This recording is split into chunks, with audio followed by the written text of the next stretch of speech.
No niin, hyvää iltapäivää, arvoisat naiset ja herrat, hyvät kuulijat. Tervetuloa Suomen Akatemiain ihmisoikeuskomitean tilaisuuteen. Kenen tieto, kuuluuko saamelaisten ääni tutkimuksessa? Minä olen emeritusprofessori Mikko Hupa ja edustan täällä näiden Suomen tiedeakatemioiden yhteistyöneuvostoa Council of the Finnish Academies. Me itse kutsumme sitä KOFAksi ja olen KOFAn puheenjohtaja tällä hetkellä. Ehkä muutama sana taustaksi näistä tiedeakatemioista. Tuolla ylhäällä näette ne 4 akatemiaa. Meillä on Suomessa 4 tiedeakatemiaa. Se vasemmalla ylhäällä on teknistieteiden akatemia. Oikealla taitaa olla Suomen tiedeseura. En ole ihan varma, miten päin noin menee. Joo. Ja sitten alariviltä löytyy Suomalainen tiedeakatemia ja sitten ruotsinkielinen Svenska Tekniska Vetenskapsakademi. Nämä 4 akatemiaa meillä on Suomessa ja näiden tavoitteenahan on edistää tieteellistä tutkimusta ja vahvistaa tieteen arvostusta suomalaisessa yhteiskunnassa. Nämä 4 tiedeakatemiaa on tehnyt pitkään yhteistyötä tämän meidän yhteistyöneuvoston KOFAn kautta ja tuolla näette 50 lukee tuolla ylhäällä. Se on KOFA täyttää nyt 50 vuotta tänä vuonna ja tämä on niin kuin tavallaan vähän juhlavuosi siinä mielessä. Tämän KOFAn päätarkoituksena on huolehtia erityisesti suomalaisten tutkimusorganisaatioiden suhteista kansainvälisiin tiedejärjestöihin. Edustaa Suomea lukuisissa monenkeskisissä tieteen yhteistyöelimissä ja me myös rahoitetaan osallistumista näihin kansainvälisiin tiedejärjestöihin. Tämä on se, joka itse asiassa meidät kaikkein selkeimmin kokoaa yhteen. No sitten kuitenkin myös tutkijoiden ihmisoikeuksien ja tieteen vapauden puolustaminen on yksi tärkeä yhteinen tehtävä. Ja tätä tekee käytännössä meidän KOFAn ihmisoikeuskomitea, joka siis on tämän illan isäntänä emäntänä. Ja ihmisoikeuskomitea toimii sekä kotimaassa että kansainvälisesti tieteentekijöiden ihmisoikeuksien ja tieteen vapauden puolesta. Ihmisoikeuskomitea seuraa tutkimusmaailman ihmisoikeustilannetta eri maissa, ottaa kantaa, antaa julkilausumia. Komitean työhön kuuluu sitten myös tärkeänä tämä tänään jaettava Suomen tiedeakatemiain Risto Pelkonen ihmisoikeuspalkinto. Palkinnon tarkoituksena on nostaa esiin ihmisoikeuskysymyksiä ja tieteen vapautta sekä antaa tunnustusta henkilöille ja tahoille, jotka ovat tehneet ansiokasta työtä näiden edistämiseksi. Palkinto jaetaan nyt 5. kertaa. No sitten tämän iltaisessa tilaisuudessa kysymme erityisesti, kenen ääni ja kenen tieto pääsevät esiin saamelaisia koskevassa tutkimuksessa ja millä ehdoilla tutkimusta tehdään. Ja ilmeisesti mukaan tulee olennaisena tämä alkuperäiskansojen oikeuksien liittyvä tutkimus ja tutkimuseettisiä kysymyksiä ja saamelaisyhteisöjen omaa toimijuutta tiedon tuottajina.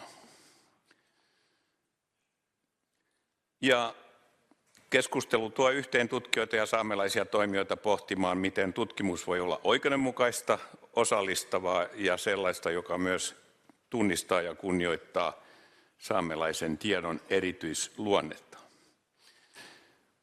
Ja nyt tämä tilaisuus on ajateltu seuraavalla tavalla. Tämän avauspuheenvuoron jälkeen oikeustieteen tohtori Hannele Pokka pitää juhlapuheenvuoron. Ja sen jälkeen Suomen tiedeakatemian ihmisoikeuskomitean puheenjohtaja professori Liisa Laakso luovuttaa tämän vuoden Risto Pelkonen ihmisoikeuspalkinnon. Sitten palkinnosaajan puheen jälkeen seuraa paneelikeskustelu, jonka puheenjohtajana toimii arkkipiispa emeritus Kari Mäkinen. Paneelikeskustelun loppupuolella sitten meillä on kaikilla kuulijoilla mahdollisuus esittää panelisteille kysymyksiä ja kommentteja.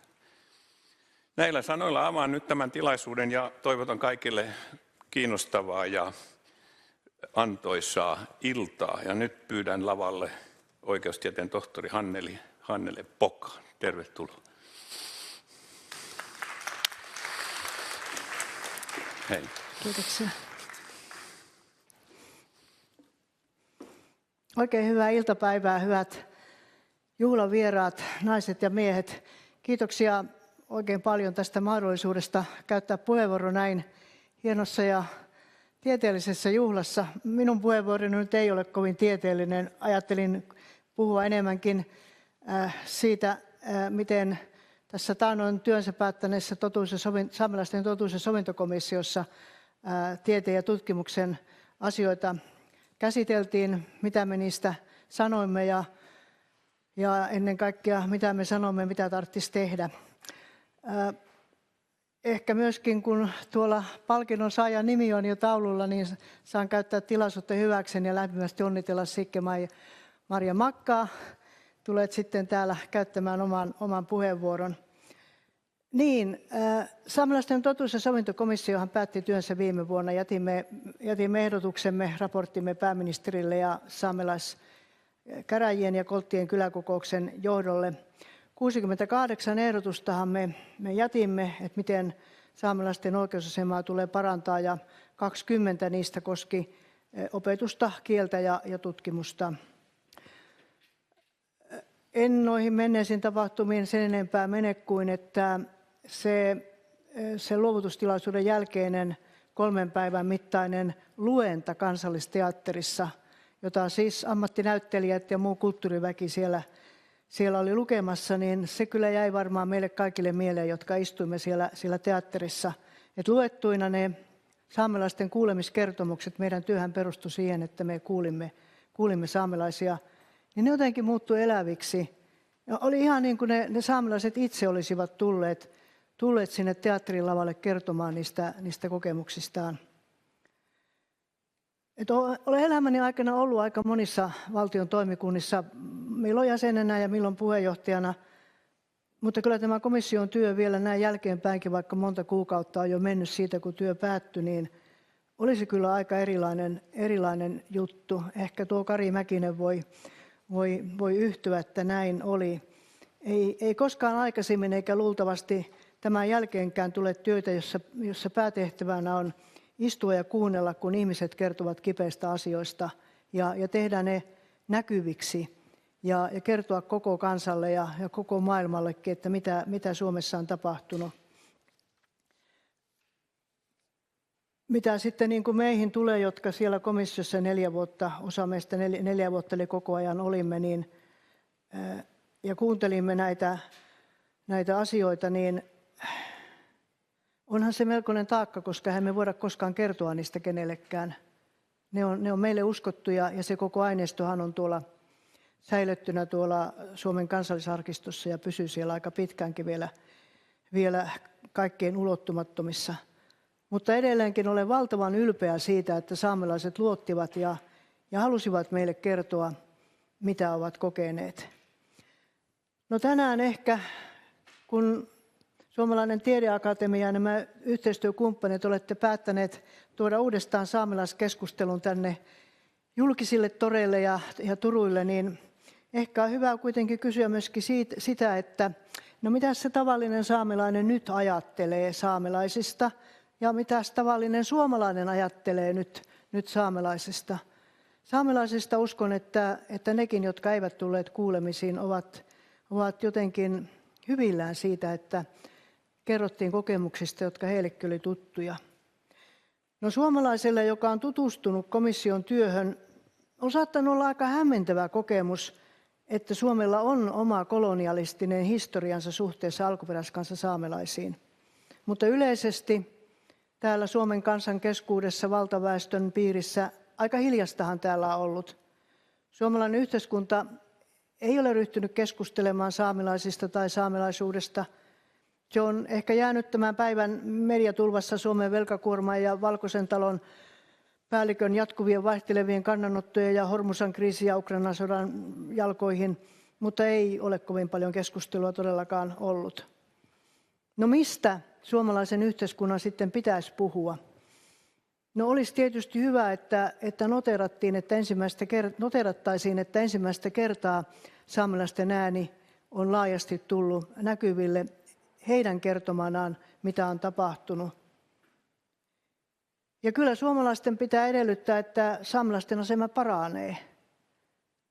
Ja kyllä suomalaisten pitää tahtoa, että valtio muuttaa lainsäädäntöä, tekee päätöksiä, jotka parantavat saamelaisten asioita.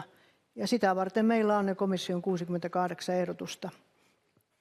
Saamelaisethan puhuivat tosi paljon kielenmenetyksestä ja asuntolakouluista ja opetuksesta ylipäänsä, kuinka se pakkosuomalaisti ja että ne aiheuttivat ja ovat aiheuttaneet ylisukupolvisia traumoja. Mutta kyllä he puhuivat myöskin arkipäivän rasismista, jota he kohtaavat työelämässä ja arkipäivässä ja varsinkin sosiaalisessa mediassa.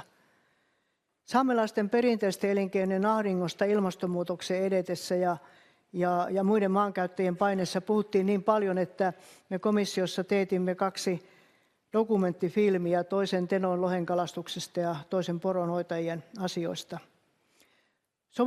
Sovinto se komission raportti ei ole, vaan se on ensimmäinen askel kohti sovintoa. Kun tilanne on edelleen sellainen, että suomalaiset tietää tosi vähän saamelaisista, jos ollenkaan, niin tämmöisen totuus- ja sovintoprosessin onnistumisen kannalta, kun siihen on meilläkin ryhdytty niin kuin kaikissa Pohjoismaissa ja muuallakin maailmassa alkuperäiskansojen keskuudessa, niin on se ratkaisevaa, että on sitä tietoa ja ymmärrystä, että ketä ne saamelaiset alkuperäiskansa meidän keskuudessamme ovat, ja tässä tutkimukselle ja opetuksella on tärkeä tehtävä. No parhaillaanhan se eduskuntaryhmistä kokoonpantu työryhmä tai toimikunta tutkii niitä meidän ehdotuksia. Entinen pääministeri Antti Rinne siellä on sihteerinä ja tuloksia on lupailtu ensi syksyksi. Siltähän niitä odotetaan, niitä konkreettisia ehdotuksia, mutta mä luulen, että ei meistä ulkopuolista kukaan tiedä, mitä siellä tehdään. Olen vain kuullut, että 2 ehdotusta per päivä, ei päivä, vaan per viikko siellä kuulemaan käsitellään. No, me komissiossa mukana olleet olemme aika varmoja, että konkreettisia toimia tarvitaan. Pelkkä anteeksipyyntö ei oikea asiaa vielä auta. Ja että nämä historialliset vääryydet valtion puolelta tunnustetaan ja että valtio sitoutuu pitkäjänteiseen ja johdonmukaiseen saamelaispolitiikkaan. Mutta sitten kun tämä yleinen asia tässä tuli nyt selvitetty, että missä mennään, niin vähän siitä tutkimuksesta ja tutkimuksen asemasta. Mehän komissiossa hiukan sitä käsiteltiin sekä historiassa että nykypäivän osalta. Historiasta sen takia, että saamelaisia on kyllä tutkittu monia vuosikymmeniä, jopa vuosisatoja, eivätkä ne tutkimukset aina saamelaisten mielestä ole ollut ollenkaan niin mukavia. Niin kuin ne 70 luurankoa, jotka kaivettiin 1930-luvulla Inarin vanhalta hautausmaalta ja siirrettiin tänne Helsingin yliopiston anatomian laitokselle. Tai niitä kalloja, joita samoihin aikoihin tutkittiin ehkä rotuopillisistakin syistä. Näiden tapahtumien jälkiähän on nyt viime vuosina paikattu. Jäänteitä on haudattu uudestaan tuolla pohjoisessa ja evankelis-luterilainen kirkko on tehnyt omaa sovintotyötä. Saamelaisten osallistuminen tieteentekoon on voimistunut ainakin 1990- ja 80-luvulta asti. Sitä ennen oli näitä, niin kuin saamentutkijat sanovat, lappologeja, näitä muita kuin saamelaisia, jotka saamelaisten asioita tutki. Ja sitä myötä, kun saamelaiset itse ovat tulleet mukaan tutkijoiksi ja tutkimuskysymysten asettajiksi, siellä on vahvistunut oikeustieteen, kulttuuritutkimuksen, kulttuuriympäristöjen ja yhteiskuntatieteiden rooli. Ja tällainen monitieteisiä rajaylityksiä on tehty entistä kattavammin ja monipuolisemmin antamaan kuvaa saamelaisuudesta. Eli saamelaiset ovat nousseet objekteista subjekteiksi, tutkimuksen tekijöiksi, tutkimuskysymysten asettelijoiksi ja opetuksen ja tutkimuksen kautta he vaikuttavat saamelaisen yhteiskunnan nykyisyyteen ja tulevaisuuteen. Tuossa komission työn aikana havaitsimme, että herranen aika, siis saamelaisia tutkijoitahan on aivan mahtavasti. Me saimme 25 erillisraporttia, jossa näitä kuulemisissa esiin nousseita aiheita käsiteltiin ja ne julkaistiin. Ja siellä oli tosi loistavia saamen tutkijoita niitä meille kirjoittamassa ja asiantuntijoita. Saamen kielen opetustahan on ollut täällä Helsingin yliopistossa 1800-luvulta lähtien, tosin omana opetusohjelmana vasta viime vuosituhannen lopulta. Oulun yliopistolla on kielikasinstituutti, jolle opetus- ja kulttuuriministeriö on antanut valtakunnallisen vastuun kehittää saamelaiskulttuuriopetusta ja tutkimusta. Lapin yliopistossa on sekä saamen tutkimuksen että alkuperäiskansatutkimuksen professuurit. Ja muissakin yliopistoissa kyllä tehdään saamen ja alkuperäiskansatutkimusta. Tällainen monitieteisyys ja useat näkökulmat ovat aika olennainen osa. Mutta tänä päivänä, niin kuin puheenvuoron pitäjä tai juhlamme avaaja tuossa jo kertoi, niin ei se tämä tieteenharjoittajankaan asema enää aina niin mukavaa ole, koska tieteellinen tieto usein haastetaan sosiaalisessa mediassa ja tutkija saattaa joutua vihapuheen kohteeksi. Myöskin saamen tutkijat ovat kokeneet tämän. Mutta niin kuin filosofi Oiva Ketonen on joskus sanonut, niin tieteellinen tieto ei ole mielipide. Se on perusteltua, järjestelmällistä ja kriittisesti arvioitua tietoa, joka perustuu tutkimusmenetelmiin, jotka on tieteellisiä ja käytäntöihin. Eikä se ole koskaan edes lopullista, koska ainahan voi tulla uutta tutkimustulosta, joka muuttaa aikaisempia käsityksiä. Joten minäkin tässä painotan, että tieteen riippumattomuus ja avoimuus ovat periaatteita, jotka eivät ole kaupan. Niitä pitää puolustaa. Saamen tutkija usein törmää perusteiden puutteisiin niin viranomaisten kuin toistenkin tutkijoiden tasolla, ja tämän takia asiantuntijan rooli korostuu. Ja se, että kuka se hallinnossa on se asiantuntija, joka saamelaisasioista osaa sitten viisasti puhua. Usein käy vielä niin, että saamen tutkija pyritään mitätöimään vetoamalla, että hänhän on jäävi. Hän puhuu tässä omassa asiassaan, ja sehän tarkoittaa, että silloin muut eli suomalaiset ottavat sen asiantuntijan roolin ja määrittävät, miten asiat ovat. No viime kesänä voimaan tullut saamelaiskäräjälaki, josta varmaan paneelissa kuulemme oikeusministerin edustajalta enemmän. Sehän vahvistaa saamelaiskäräjien asemaa ja siellä tuli ensimmäistä kertaa kansainvälistä oikeudestakin tuttuja alkuperäiskansan vapaaseen tietoon perustuvan ennakollisen suostumuksen periaate kirjattua nyt ainakin jollakin tavalla lakiin, että sen pystyy sieltä lukemaan.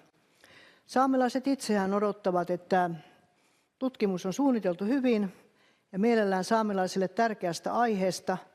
Odotukset ovat suuret, mutta eivät saamelaisetkaan varmaan niin avoin yhteisö ole, että he avaavat ehdoitta ovet tutkijoille ja luottavat, että aina tehdään hyvää työtä. Sen vuoksi tämä eettisyyden varmistaminen tarvitsee työkaluja, ja niitäkinhän meillä nykyään on. On saamelaistutkimuksen eettisyyttä valvova tutkimuseettinen neuvottelukunta, on pari vuotta sitten julkaistut Saamen tutkimuksen eettiset periaatteet, ja on myöskin saamelaiskäräjien laatimat kulttuuriperintöä ja perinteistä tietoa koskevia tutkimushankkeita koskevat ohjeistukset. Ja me komissiossa ehdotimme, että Oulun ja Lapin yliopistojen saamen tutkimuksen akateemisia alueita vahvistettaisiin ja että akatemiaan perustettaisiin oma saamen tutkimuksen toimikunta ja saamen tutkimuksen eettinen toimikunta. Mutta näin lopuksi, hyvät juhlavieraat, naiset ja miehet, saamen kulttuurissa, kai siihen voi lukea myöskin tutkimuksen ja luenkin. Siellä eletään vahvaa nousukautta. Elokuvia tehdään, kirjoja julkaistaan, musiikkia sävelletään, väitöskirjoja laaditaan.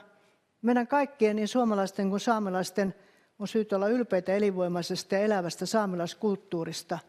Saamelainen ääni, se kuuluu, kunhan maltamme vain kuunnella, me suomalaiset. Se kuuluu entistä voimallisemmin, moni-ilmeisemmin, mutta myös vaativammin. Kiitoksia.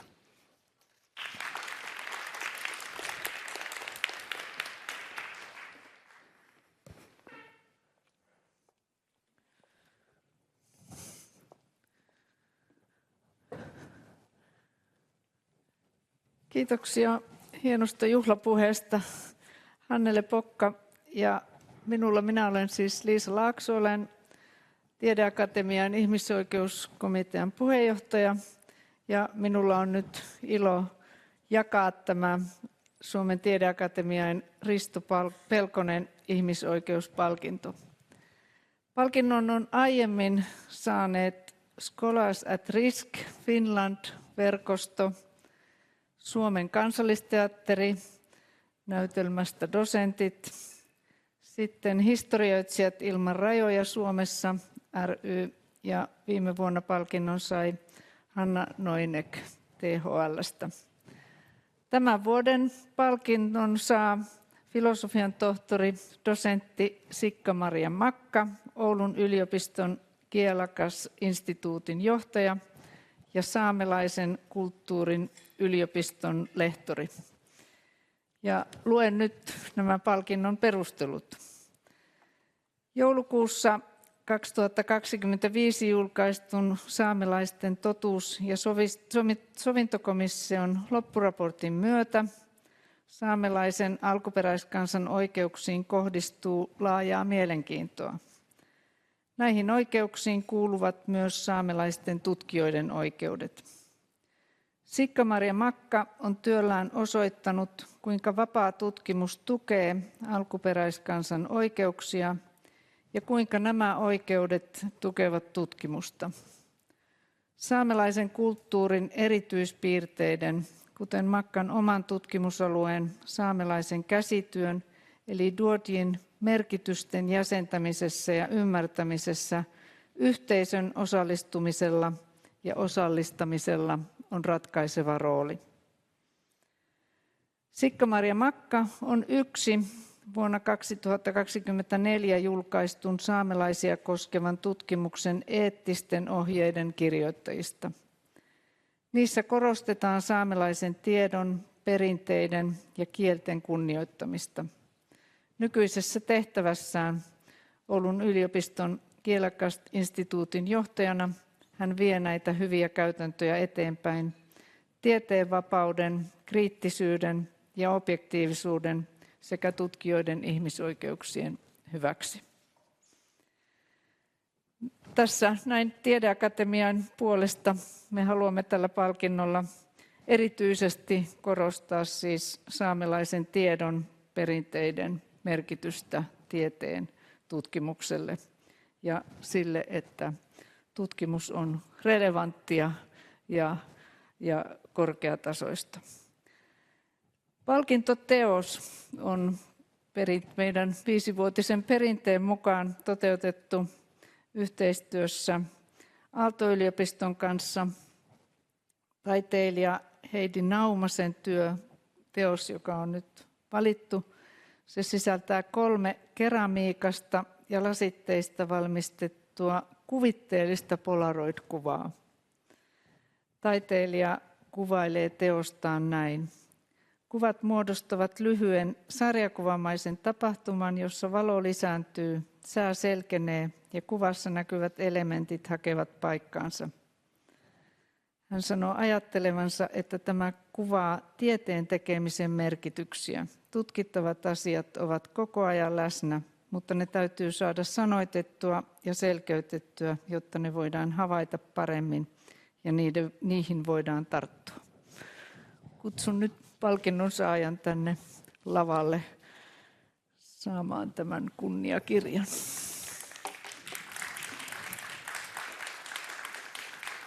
No niin, paljon onnea.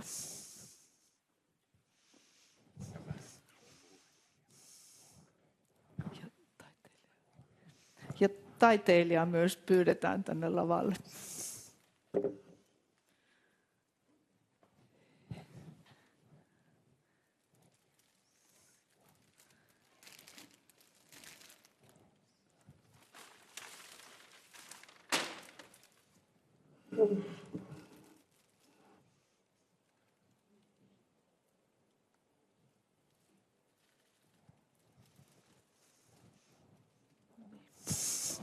Aplodeja.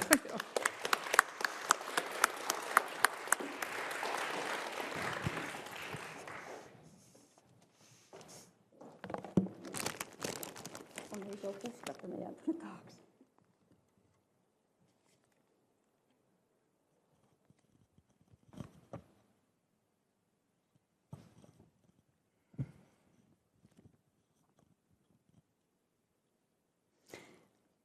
Hyvä Suomen tiedeakatemian ihmisoikeuskomitea, Puri Holmo Saamis ja Tappe Helsikis.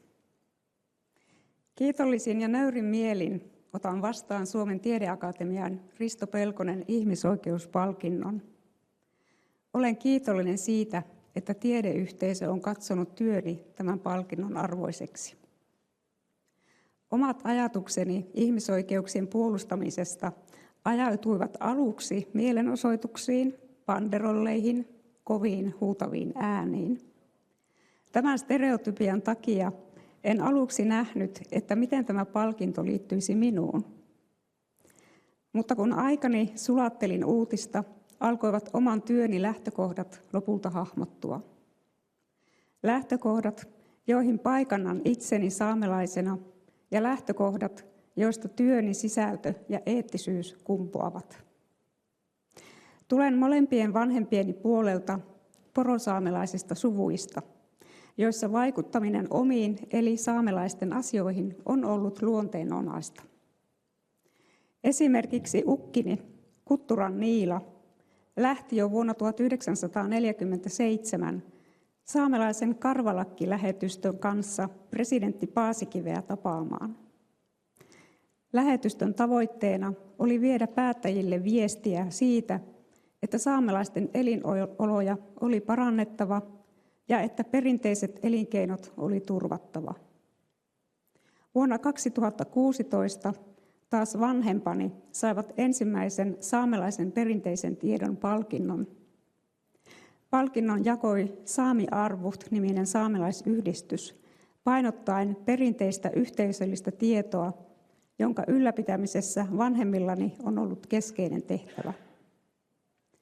He ovat eläneet saamelaisen kulttuurin ja itse opettamiensa arvojen ja perinteiden mukaisesti. Miellän työni käytännölliseksi ja maanläheiseksi ja koen opettamisen ja tutkimuksen konkreettisena, jos se nyt ihan ruumiillisena, mutta kehollisena työnä kumminkin. Käytännönläheisyys johtuu lapsuuteni ja nuoruuteni kasvuympäristöstä, jossa kaikki mahdollinen tehtiin itse. Vaatteet, ruuat, työtarvikkeet.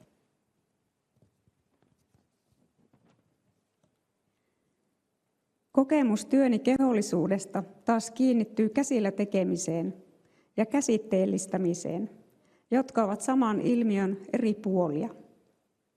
Käsillä tekeminen edellyttää ajattelua ja ajattelu kehittää käsitteellistämistä, lopulta asiayhteyksien käsittämistä. Opetan Kielakas-instituutin saamelaisen kulttuurin oppiaineessa. Asiat, joita opetan, ovat aina jollakin tavalla osa minua, ja sen vuoksi osa lapsiani, sukujani ja saamen kansaa.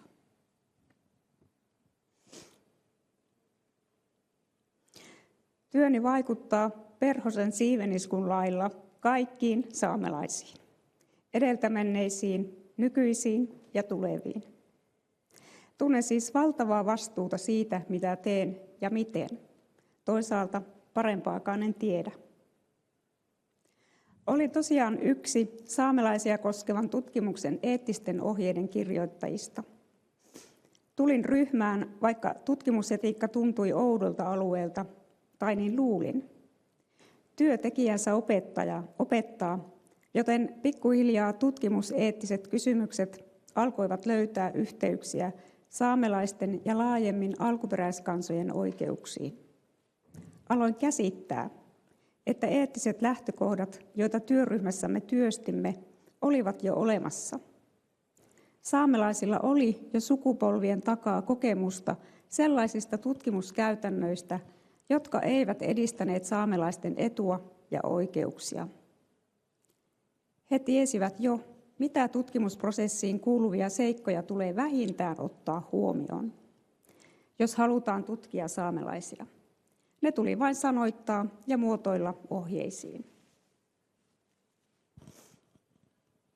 Yksi keskeisimmistä ongelmakohdista oli, ja näyttää valitettavasti olevan tulevaisuudessakin, valtayhteiskunnan lähes täydellinen tietämättömyys saamelaisista. Tämä johtuu pääosin siitä, että kouluissa ei opeteta saamelaisista juuri mitään. Saamelaisten totuus- ja sovintokomissiokin toteaa tämän saman ja lisää, että suomalaisessa koulutusjärjestelmässä mitään saamelaisiin liittyvää ei oteta osaksi Suomen historiaa tai nykypäivän yhteiskuntaa.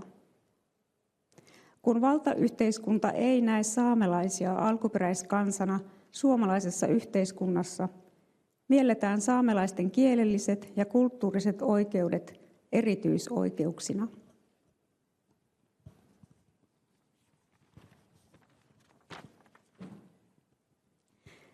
Lisäksi näkisin, että koulutusjärjestelmä evää myös suomalaisilta oikeuden todella oppia maansa historiasta, johon saamelaiset kuuluvat. Jos suomalaiset tietäisivät maansa vähemmistöjen historioista, kenties säästyisimme kaikki monilta rasittavilta vihanpurkauksilta. Saamelaisia koskevan tutkimuksen eettiset ohjeet pyrkivät paikkaamaan tuota tietovajetta. Ohjeet auttavat tutkijoita turvaamaan selustansa ja olemaan rikkomatta alkuperäiskansojen itsemääräämisoikeutta. Moraalisessa mielessä ohjeet auttavat tutkijoita tekemään työnsä menettämättä kasvojaan. Kuka haluaa olla se tutkija, jonka saamelaiset näkevät sivistymättömänä ja primitiivisenä? Saamelaisille itselleen ohjeet ohjaavat näkemään heidän omat oikeutensa silloin, kun joku esimerkiksi lähestyy tutkimusaikeissa. Alkuperäiskansojen jopa vuosituhansia kerryttämä tieto ja taito eivät ole jotain, mitä noukitaan tarjottimelta. Siksi eettisesti kestävä tutkimus tulee nähdä osana tutkijan ammattitaitoa. Se ei tule itsestään, vaan siihen täytyy tietoisesti kouluttautua. Taitoon kuuluu, että tutkija katsoo itseään peilistä ja kysyy ainakin nämä 2 kriittistä kysymystä. Teenkö tätä sen takia, että oma tutkimusnäkökulmani on ennenkuulumaton ja uusi? Teenkö tutkimusta siksi, että juuri minä olen oikea ihminen auttamaan saamelaisia? Jos vastaus molempiin on kyllä, lukisin ohjeet vielä kerran läpi ja jatkaisin kouluttautumista. Mutta mitenkäs tämä Kutturan Niila lopulta pääsi Helsinkiin? Suvussamme kerrotaan, että matkaan lähdettiin huhtikuun lopulla 1947.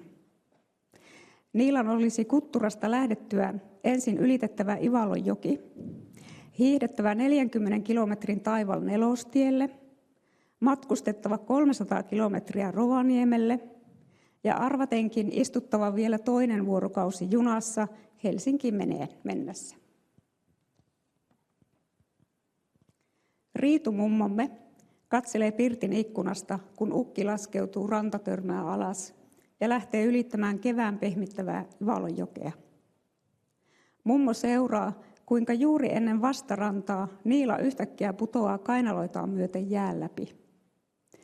Rikottuaan aikansa avannon reunaa, Niila vetää itsensä jäälle ja siitä kuivalle maalle. Hän ei suinkaan käänny takaisin pirttiin, vaan noustua rannalle kokoaa ripeästi nuotiopuut, sytyttää ison roihun. Riisuu märät vaatteensa nuotion lähelle kuivumaan, kahvistelee ja odottelee. Pukee sitten kuivuneet vaatteet ylleen ja jatkaa matkaansa Nelostien suuntaan. Parin viikon päästä kuullaan, että Karvalakki-lähetystön matka on onnistunut. Tavattiin presidentti, pidettiin puheita, esiteltiin ratkaisuja saamelaisten olojen parantamiseksi. Tavattiinpa matkalla itse kuvanveistäjä Väinö Aaltonenkin.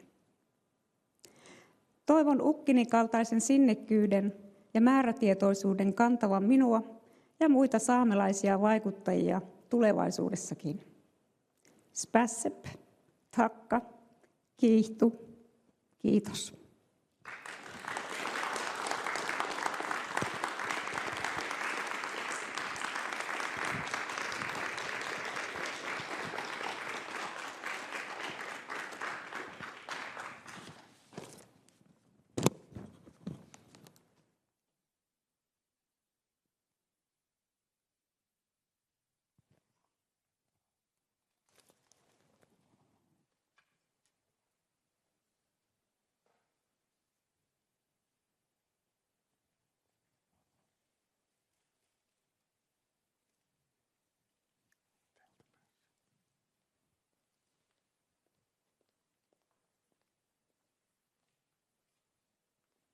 Mene vaan.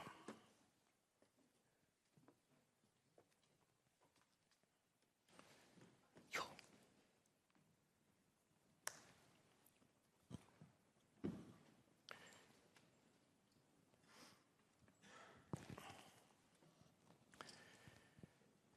Niin, hyvä juhlayleisö. Nyt meillä on tarkoitus jatkaa keskustelua tästä teemasta 3 viisaan ihmisen kanssa. Ja tässä jo tuli esitellyksi Sikka-Maria Makka. Ja ensinnäkin lämpimät onnittelut ja kiitos hienosta puheesta. Melkein tuli semmoinen olo, että tässä ehkä olisi viisaampi olla vaan hiljaa ja sulatella.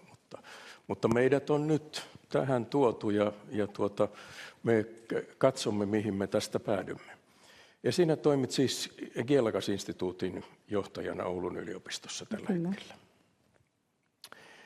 Ja sitten meillä on Johanna Suurpää, joka on oikeusministeriöstä demokratia- ja julkisoikeusosaston osastopäällikkö, eikö mennyt oikein nyt? Ja hän on osallistunut saamelaiskäräjälain valmisteluun oikeastaan sen kaikissa vaiheissa. Ja edustat siis täällä ministeriöitä tai valtionhallinnon näkökulmaa myöskin. Ja sitten on Laura Junka-Aikio, Lapin yliopiston professori. Ja professuuri, meneekö tämä nyt oikein, että globaalit pohjoiset yhteisöt ja yhteiskunnat? Ei. No niin, voitko tarkentaa? Pohjoinen politiikka ja hallinto on se professuuri, mutta sitten meillä on ton niminen tutkimusyhteisö meidän tiedekunnassa. Ja hän on muun muassa tehnyt tälle totuus- ja sovintokomissiolle selvityksen militarisaatiosta saamelaisten kotiseutualueella. Ja olet siis tutkija, joka olet ei-saamelainen ja olet tutkinut ja tutkit asioita, jotka koskettavat saamelaista kotiseutualuetta ja saamelaista elämää. Ja Sikka-Maria taas puolestasi olet saamelainen tutkija, jonka tutkimus kohdistuu siihen omaan yhteisöön, omaan kulttuuriin ja elämänmuotoon.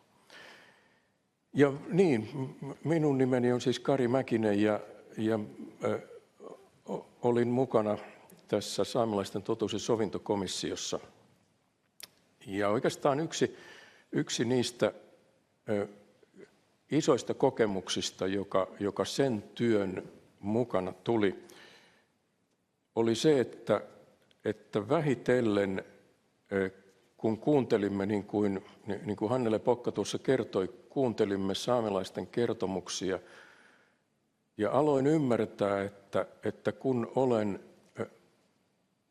olen saamelaisen kielen, elämänmuodon, kulttuurin keskellä, niin minut on kutsuttu ihmisten kotiin. Siis että en ole jotenkin semmoisessa paikassa, jota voisin tarkastella ulkoapäin tai ikään kuin viileästi, vaan olen ihmisten kotona. Ja samalla ymmärsin sen, että historia on ollut sellainen, jossa tähän ihmisten kotiin on tutkimuksen nimissä, muun muassa tutkimuksen nimissä, asteltu avaten kaikki kaapit ja piittaamatta siitä, mitä talon väki asiasta ajattelee. Katsottu uteliaalla katseella ihmisiä ja sitten lähdetty ja viety kaikki tieto mukana. Ja ajattelen, että tämä historia, joka on ollut siis niin kuin tutkimusmielessä raskas historia, niin se on jotain muuta kuin sitä, miten ihmisten kotiin mennään. Ja se, mitä kerroit äsken siitä omasta lähestymistavasta ja siitä, mitä tutkimuksessa, Saamen tutkimuksessa nyt tapahtuu, niin se on oikeastaan jotain semmoista, että nyt niin kuin talon väki itse saa katsoa ympärilleen ja tarkastella. Ja me, jotka olemme ei-saamelaisia, niin jos me tulemme tähän kotiin, niin me tulemme silloin, kun meidät kutsutaan ja meille avataan ovi. Nyt se ensimmäinen kysymys teille oikeastaan tästä lähtien on semmoinen, että kun ajattelee sitä historiaa, siis historia ei ole koskaan semmoista, joka olisi vaan jossain takana, vaan se elää tässä hetkessä, niin miten ja millä tavalla se vaikuttaa tällä hetkellä Saamen tutkimukseen ja siihen, miten Saamen tutkimusta käsitellään tai otetaan vastaan?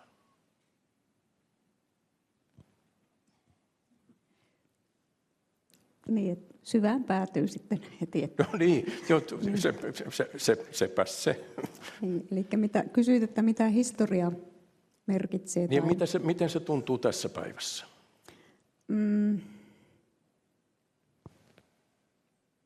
Tuo on hyvä kysymys, ja aika vaikea kysymys, ja toisaalta hirveän itsestäänselvä tulee olemaan vastaus, mutta jos Veli-Pekka Lehtola, meidän emeritusprofessori saamelaisesta kulttuurista, niin kun hän kirjoitti tämän käsikirjoituksen Saamelaismuseo Siidan uuteen näyttelyyn, niin hänen lähtökohtana oli näkemys, että mennyt meissä. Ja se kuvaa tosi hyvin sitä, millä tavalla me ymmärrämme, miten tämä maailma on niin kuin olemassa ja miten me olemme olemassa. Ja se on se, että me koko ajan tiedämme, mihin sukuihin me kuulumme, ketkä on meidän isovanhempia, meidän esivanhempia. Me tiedetään, että ne asiat, mitä he ovat tehneet, niin ovat myös läsnä. Ne tulee niin kuin läpi kaikkien sukupolvien tähän päivään. Ei tietenkään siis aina ja kaikilla koko ajan, vaan että se on semmoinen voisi ajatella, että se on semmoinen yleislinja, että millä tavalla me niin kuin eletään saamelaisina. Että sen takia se historia ei oikeastaan ole historiaa, vaan se on niin kuin semmoinen, miten se nyt sanoisi, se on semmoinen elämän asenne, joka tulee sieltä kaukaa tässä, ja me halutaan, että se jatkuu myös eteenpäin. Onko se niin jatka vaan. Joo, eli siis toisin sanoen siis se meidän käsitys niin kuin historiasta, se ei ole jotakin, mikä on niin kuin yksistään mennyttä, vaan se on myös jotain, mikä on koko ajan läsnä tässä. Miten pukeudutaan, miten ollaan, miten eletään tätä saamelaista elämää, niin se tulee sieltä jostakin tosi kaukaa. No, onko sille luontevaa ottaa se niin kuin sille paikka tiedeyhteisössä? Joo, se on luontevaa, ja nykyään olen havainnut tämmöisen mielenkiintoisen tämmöisen tutkimuksellisen tulokulman, joka on aika tuore. Siis itse asiassa se on vanha, mutta se on niin kuin tutkimustulokulmana tuore. Ne on tämmöinen, että saamelaiset haluaa alkaa jäsentämään sitä maailmankuvaa myöskin, semmoisia henkisiä arvoja ja semmoisia henkisiä niin kuin kokemuksia tai henkisiä tämmöisiä tulokulmia niin kuin eri asioihin. Et se on semmoinen uusi, mielenkiintoinen tapa ja sillä halutaan tavallaan niin kuin täydentää sitä historian kuvaa, mikä on tullut. Me halutaan, että tutkimuksen kauttakin voidaan tuoda esille sitä puolta meidän maailmasta, mitä ei muut oikeastaan pysty näkemään. Ja sitten se on saamelaisten niin kuin, omassa hallussa se, että mitä siitä puolesta halutaan sanoa. Ja tämä on nyt se, mitä tällä hetkellä on niin kuin Saamen tutkimuksissa ilmassa. Laura. Joo, mä lähestyn tietenkin erilaista näkökulmasta, ja se minun roolikin tässä keskustelussa on. Niin mä ajattelen, että mä vastaan tuohon, että meidän historia on tavallaan hyvin epätasasta, ja mä oon tosiaan tutkijana myöskin käyttänyt aika paljon aikaa Saamen tutkimukseen ja saamelaisiin liittyvän tutkimuksen, politiikan tutkimukseen ja yhteiskunnallisen roolin tutkimukseen, ja itse päädyin näiden aiheiden ääreille tuossa 15-17 vuotta sitten, eli sen ajan on tätä Saamen tutkimuksen kehitystä ja muutosta niin kuin aktiivisesti seurannut. Ja sitä aikaisemmin tein sitten tutkimusta vähän eri alueilla, palestiinalaisalueella, ja tämmöinen niin kuin jälkikoloniaalinen ja dekoloniaalinen tutkimus oli aina keskeinen. Ja silloin kun mä palasin Suomeen, niin tämmöinen dekoloniaalinen tutkimusote ja ajatus siitä, että niin kuin alkuperäiskansojen oma tieto tai erilaisten vähemmistön oma tieto on tärkeää, ja niin kuin tämä koko muutos, paradigman muutos tieteenteossa oli hyvin voimakkaasti lyömässä läpi. Ja niin myöskin Suomessa alkoi yhä enemmän tutkimus ikään kuin kehystää itsensä dekoloniaaliseksi. Ihmiset aidosti innostuvat, että nyt dekolonisoidaan yliopistoja, tutkimus ja akatemia ja muuta. Mutta ongelma tässä niin kuin suhteessamme Saamen tutkimukseen tai saamelaisiin, saamelaisyhteiskunta on se, että meillä Suomessa ikään kuin hypättiin tähän niin kuin dekoloniaaliseen buumiin ennen kuin me oltiin keskusteltu siitä, että meillä on kolonialistinen historia, eli niin kuin hypätään sen oman kolonialistisen roolin purun yli ja ruvetaan heti dekolonisoimaan kaikkea.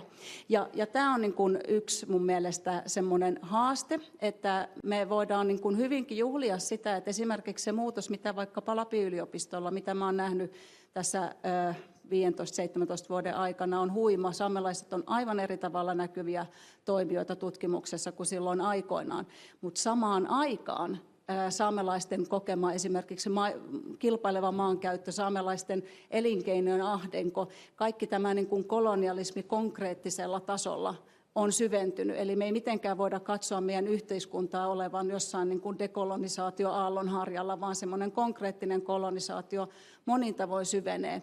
Ja samaan aikaan meillä on sitten taiteissa ja tutkimuksessa tämmöinen dekolonisaatiobuumi. Niin tämä jännite on mun mielestä tärkeää pitää mielessä, että ei käy niin, että se dekolonisaatiopuhe ikään kuin puhdistaa meidän omaa omatuntoa samaan aikaan, kun se kolonisaatio syvenee. No näetkö, jos saan kysyä vielä sen verran, että näetkö sitten, että on myöskin tutkimusta edelleen, joka osallistuu tähän kolonisaatioon? Aivan totta kai, ei tarvitse edes kysyä, eli kyllä. Tai ylipäänsä meidän rakenteet, se ei ole se yksittäinen tutkija tai tutkimus, vaan meidän niin kuin rakenteet tutkimuksessa ja yhteiskunnassa laajemmin. Johanna. Niin, mä voisin jatkaa tuosta kyllä, että varmastikaan ei ole niin, että tiedeyhteisö olisi jotenkin niin kuin aivan irrallinen saari yhteiskunnasta, vaan kyllä ne niin kuin rakenteet ja tieto tai tiedon puute, jotka vallitsee yhteiskunnassa varmasti myöskin sinne tutkimusmaailman sisään tulee. Itse en tosiaankaan ole tutkijataustainen, ihmisoikeusjuristitaustainen ja virkahenkilö, mutta tässä on tietysti moneen kertaan tuotu esiin tämä tiedon vähyys ja semmoisen niin kuin ehkä historiallisen näkökulman vähyys meidän yhteiseen historiaan, saamelaisten historiaan Suomessa ja Pohjoismaissa. totta kai se näkyy tosiaan. Mä oon ollut tosiaan ne kaikki 13 vuotta tässä 4 eri vaiheessa saamelaiskäräjälakihankkeessa, niin esimerkiksi juuri siinä, että miten valtavan vaikeaa oli ymmärtää, että esimerkiksi saamelaisten pitäisi tietenkin itse tunnistaa, ketkä kuuluu yhteisöön. Niin tämähän nyt oli valtavan vaikeaa suomalaiselle yhteiskunnalle ymmärtää, vaikka se tavallaan on ihan itsestäänselvä. Ja jos me tänä päivänä esimerkiksi tehtäisiin saamelaiskäräjälakia, niin ei me välttämättä ajateltaisi, että ollenkaan kuuluu lainsäädännön piiriin tällainen asia. Niin kuin ihmisoikeusnäkökulmasta voisi hyvin ajatella, että se jätetään lainsäädännön ulkopuolelle saamelaisyhteisön itse omien normiensa pohjalta määrittämäksi, mutta se nyt siellä laissa on, jolloin se oli välttämätöntä tietysti nyt eteenpäin viedä. Mutta kyllä tämä minusta aika lailla niin kuin linkkaa siihen, mistä tässä puhutte, että semmoinen niin kuin tunnistaminen, joka liittyy tietoon, niin on kyllä aika vielä alkuvaiheessa. Mutta tietenkin voi ajatella, että tässä on paljon hyvää tällä hetkellä. Meillä on saamelaiskäräjälaki kiista nyt tässä vaiheessa ratkennut. Se antaa tilaa sekä toivon, että saamelaisyhteisön sisällä, että sitten tässä julkisessa keskustelussa. Ja sitten todella tärkeänä tietysti totuus- ja sovintokomission aineisto, joka meillä nyt on, ja joka toivon, että otetaan vakavasti niin kuin myöskin täällä suomalaisella puolella. Tuossa, niin, ole hyvä. Joo, halusin vielä, tuli hyvä Laura, tuo sinun kommentti tästä, että kun on kaksi tämmöistä virtaa, että on tämmöinen koloniaaliset käytännöt tuolla tapahtuu, ja sitten on kuitenkin tämmöinen dekoloniaalinen tutkimusintressi koko ajan menossa, niin tämä on vähän sama asia tämän mistä puhuin tuossa omassa puheessa tästä kouluopetuksen saamelaistiedon puutteesta, että samaan aikaan kun me tehdään korkealaatuista tutkimusta niin, ja toivotaan, että sen kautta myös vaikuttaisi tähän saamelaisten oikeuksiin ja alkuperäiskansan oikeuksia ja tämmöisiin, niin sitten se semmoinen niin kuin perustason tietämys on olematonta. Ja tämä on myös semmoinen, se on vähän niin kuin tuo, mitä sanoit, mutta se on vähän, no periaatteessa se on sama asia. Eli että se semmoinen kun puuttuu semmoinen perustieto, niin silloin hyvin paljon joudutaan käyttää aikaa siihen selittämiseen, että saadaan se ensin se perusasia menemään läpi, eikä sekään siltikään välttämättä mene. Että se on niin kuin tämmöinen, tässä on niin kuin kaksi tämmöistä hankalaa jännitettä koko ajan olemassa.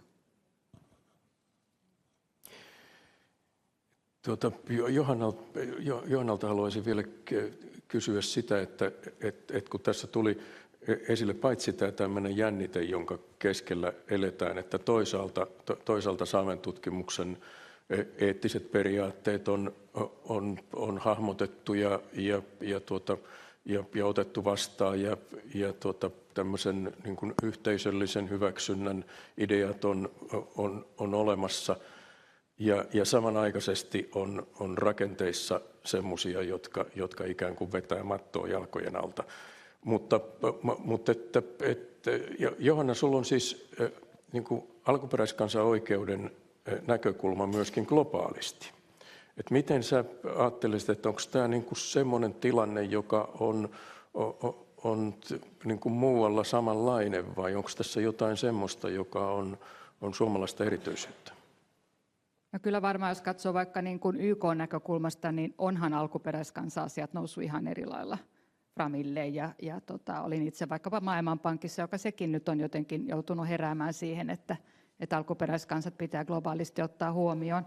Kansainvälisen oikeuden kannalta merkittävä kehityspysähdys oli 2007, kun YK:n alkuperäiskansojen julistus hyväksyttiin, ja voi nyt sanoa, että se on aika globaalisti hyväksytty. 4 maata äänesti vastaan, mutta he on sitten tulleet katumapäälle. Ja siihen tuli näitä ihan keskeisiä prinsiippejä, joilla on myöskin tähän tutkimuseettiseen kysymykseen vaikutusta. Eli tosiaan FPIC-periaate ja sen tämän yhteistyön ja kunnioituksen periaatteet monella tavalla. Että todellisuus ei ole tietenkään millään lailla mustavalkoinen, mutta kyllä voi sanoa, että kansainvälisen oikeuden tasolla nimenomaan tämä niin kuin alkuperäiskansojen niin kuin itsemääräämisoikeus on mennyt hyvin vahvasti eteenpäin, myös kansainvälisissä järjestöissä. Laura. Joo, tuo on hyvä kuulla ja varmasti totta, mutta mä myöskin haluaisin tuoda esiin, että me kyllä eletään tällä hetkellä sitä vähän vaarallista murroskautta. Meillä on koko tämä niin kuin geopoliittiset jännitteet, joiden ikään kuin varjolla ja yhteydessä, niin hyvinkin paljon ollaan tänä päivänä valmiita tinkimään erilaisista vähemmistöoikeuksista ja oikeusproseduureissa, koska katsotaan, että tämmöiset niin kuin turvallisuusasiat menee kaiken muun edelle. Ja sitten lisäksi ylipäänsä laajemmin maailmassa meillä on nykyään, sanotaan, että vielä varmaan 5-10 vuotta sitten oli itsestään selvää, että erilaisten oikeuksien kunnioittaminen ja edistäminen on hyvä asia, mihin pitää pyrkiä, mutta nykyisessä tässä niin kuin poliittisessa ilmapiirissä, mihin tietenkin vahvasti liittyy myöskin Trumpin retoriikka ja miten se on niin kuin laventunut, niin se ei ole enää mitenkään niin kuin, itsestään selvää, että vähemmistöjen asian edistäminen olisi jotenkin hyvä, vaan semmoista halutaan purkaa. Ja tällä hetkellä esimerkiksi Ruotsissa käydään tosi voimallista keskustelua siitä, että itse asiassa pitäisikö saamelaisten oikeuksia ikään kuin lähteä vähentämään. Ja tämmöinen keskustelu ei ehkä olisi tullut kuuloonkaan vielä 5 vuotta sitten.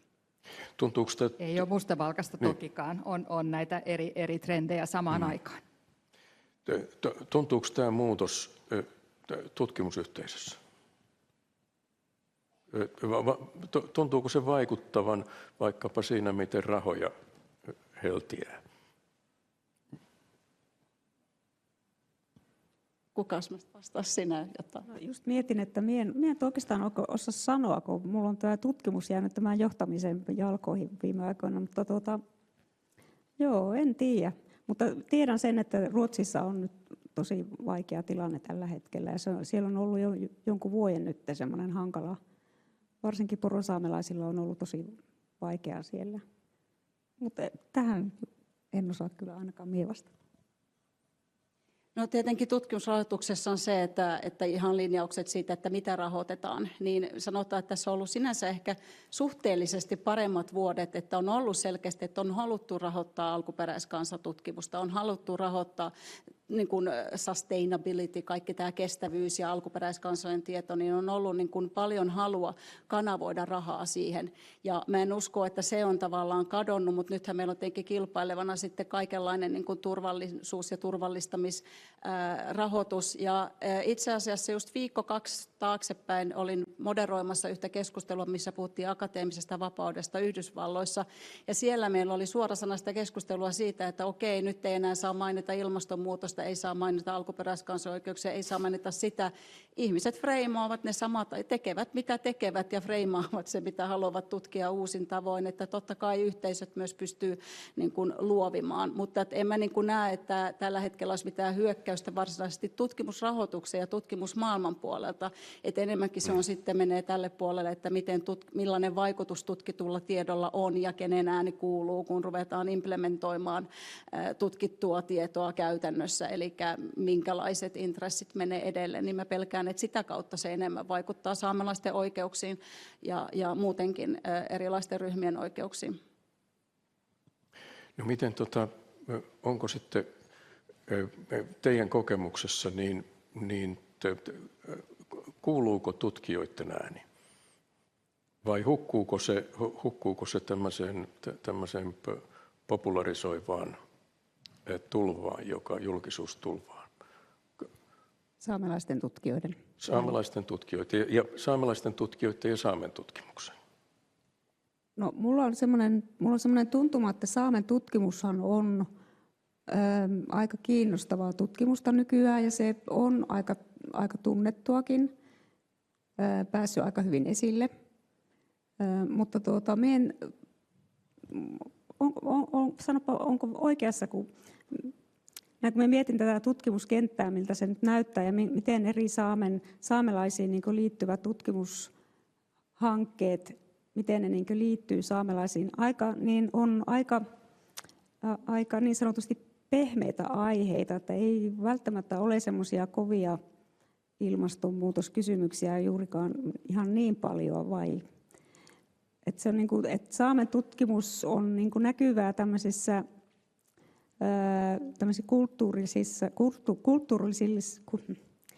kulttuurisissa asioissa kenties enemmänkin. No, en nyt ole ihan varma, että onko se näin, mutta minulla on semmoinen tuntuma, että on vähän niin kuin semmoista pehmeämpää kuitenkin. Ja etenkin kun minä katson sitä vaikka tästä Tuetsi-tutkimuksen näkökulmasta, niin aika vähän sitä Tuotsi-tutkimusta niin liitetään tämmöisiin ilmastokysymyksiin tai tämmöisiin isoihin poliittisiin viitekehyksiin tällä hetkellä? Johanna, nyökyttelit. Joo, no siis varmaan tuossa on erilaisia piirteitä jälleen, että toki niin kuin mikä on nyt se niin kuin vahva asia, mikä tuli uuden saamelaiskäräjälain myötä noin niin kuin tämän helsinkiläisnäkökulman kannalta ja ylipäänsä viranomaisnäkökulman kanssa on tämä vahva yhteistoiminta ja neuvotteluvelvoite, joka sieltä tuli, joka lähtee tästä kansainvälisoikeudesta FPICistä ja kyllähän siinä sitten tavallaan voisi ajatella, että siinä syntyy myös tilaa saamelaistutkimuksen tuloksille, tuoda niitä näihin toivon mukaan niin kuin todellisempiin neuvotteluihin, mitä tästä laista nyt, kun sitä lähdetään tosiaan implementoimaan, niin seuraa. Että ehkä se olisi taas semmoinen vähän niin kuin jollain lailla positiivinen näkökulma, että me saadaan ehkä tätä kautta enemmän tilaa sille, että tutkimus tulee esiin. Samaan aikaan voi tietysti sanoa, että monihan nyt niin kuin kritisoi vaikkapa lainvalmistelun tahtia tänä päivänä, että se ei niin kuin ota kauheasti, ei ehdi edes ottaa huomioon mitään ulkopuolisia. Tässäkin varmaan erilaisia trendejä, mutta olisi varmaan hyvä pyrkiä kuitenkin hyödyntämään tämä uuden 9 pykälän myöskin tältä kannalta, että tuodaan tutkimustietoa, tuodaan faktapohjaista tietoa, että kyllä kai sillä täytyy olla merkitystä. Joo, mä lisäisin tuohon, että toki tämä niin kuin lakimuutos niin ehdottomasti pitää nähdä sellaisena mahdollisuutena, että nyt se on niin selkeästi sinne kirjattu, että mitä vaikka tämä yhteistoimintavelvoite on, että kukaan viranomainen ei voi sanoa, että en tiennyt, en ymmärtänyt ja aina eikö se piti mennä, että se on erittäin hyvä. Mutta vielä tuohon Sikka-Maria, mitä nostit, niin kyllä tietenkin ehdottomasti sehän heijastaa hyvin paljon sitä, että miten meillä saamelaisten itsemääräämisoikeus on lainsäädännössä toteutettu, että se on ollut helpompaa, turvallisempaa lähteä tukemaan saamelaisten kielten, kulttuurin, taiteen elvyttämistä, kun sitten pureutua maa-oikeuksiin. Eli saamelaiskäräjien mandaatissakin niin se on vähän niin kuin toispuolinen, jos miettii kokonaisen itsemääräämisoikeuden kannalta. Mutta itse olen sitten toisaalta miettinyt, että ei pitäisi missään nimessä niin kuin lähteä liikaa jakamaan tai tavallaan vähättelemään sitä kulttuurin merkitystä, koska niin kuin itsekin puheessa toitte esiin, niin miten hirveän tärkeä se kulttuurin siirtyminen ja siihen liittyvän tiedon, että miten se on tärkeää sen yhteisön itsensä kannalta. Mutta sitten taas toisaalta tämä noste, saamelaisen taiteen noste ja miten saamelaiset on pystyneet hyödyntämään sitä. Esimerkiksi saamelainen elokuva, miten saamelainen elokuva on noussut esiin ja tarkoituksenmukaisesti nostanut saamelaisten omia näkökulmia ja tarinoita, niin mä näkisin, että se taiteen ja kulttuurin arvostuksen ja niin kuin läpitulemisen merkitys sitten taas kertautuu myös esimerkiksi maankamppailuissa, että niin kuin Norjassa vaikkapa Fosseniin liittyvät kamppailut, niihin merkittävästi sitoutuu saamelaisia taiteilijoita, saamelaisia kulttuurivaikutteita ja tavallaan se, että miten saamelainen kulttuuri, kun se on tullut näkyväksi, niin se on merkittävä semmoinen solidaarisuusliima, mikä sitten taas tukee myös näitä niin kuin poliittisiksi leimattuja tavoitteita, että jotenkin näen, että ne eivät kuitenkaan kulje vastaan ja pitäisi päästäkin semmoiseen tilanteeseen, että ne eivät eriydy. Joo, ilman muuta. Ja sitten kaikenlainen tutkimus on tarpeen. Ja esimerkiksi mitä Kielakas-instituutissa tehdään kielitutkimusta, mikä on niin kuin saamen kieliin liittyvää tutkimusta, niin siitä meillä on niin kuin tosi hyviä esimerkkejä siitä, että esimerkiksi miten Koltansaamen tämmöistä uutta tutkimusta on nyt ilmassa ja miten, millä on saatu niin kuin selville erilaisia tämmöisen erittäin uhanalaisen kielen, niin kuin, minkälaista historiaa sillä on takana ja mitä sillä on merkityksiä tänä päivänä, niin totta kai kaikki tämmöiset on hyvinkin tärkeitä, mitkä ei välttämättä niin aina heti nouse niin kuin tavallaan sen uutiskynnyksen yli. Kyllä mä uskon myös, ja ihan jos ajattelen nyt tätä ihan viimeaikaista, että meillä on näyttely täällä, meillä on hienot Oulun tapahtumat ollut, ja ehkä myöskin siinä, jos ajattelee taas mitä hyvää siinä repivässä saamelaiskäräjälakikeskustelussa on, niin kyllä se herätti myös tosi monet.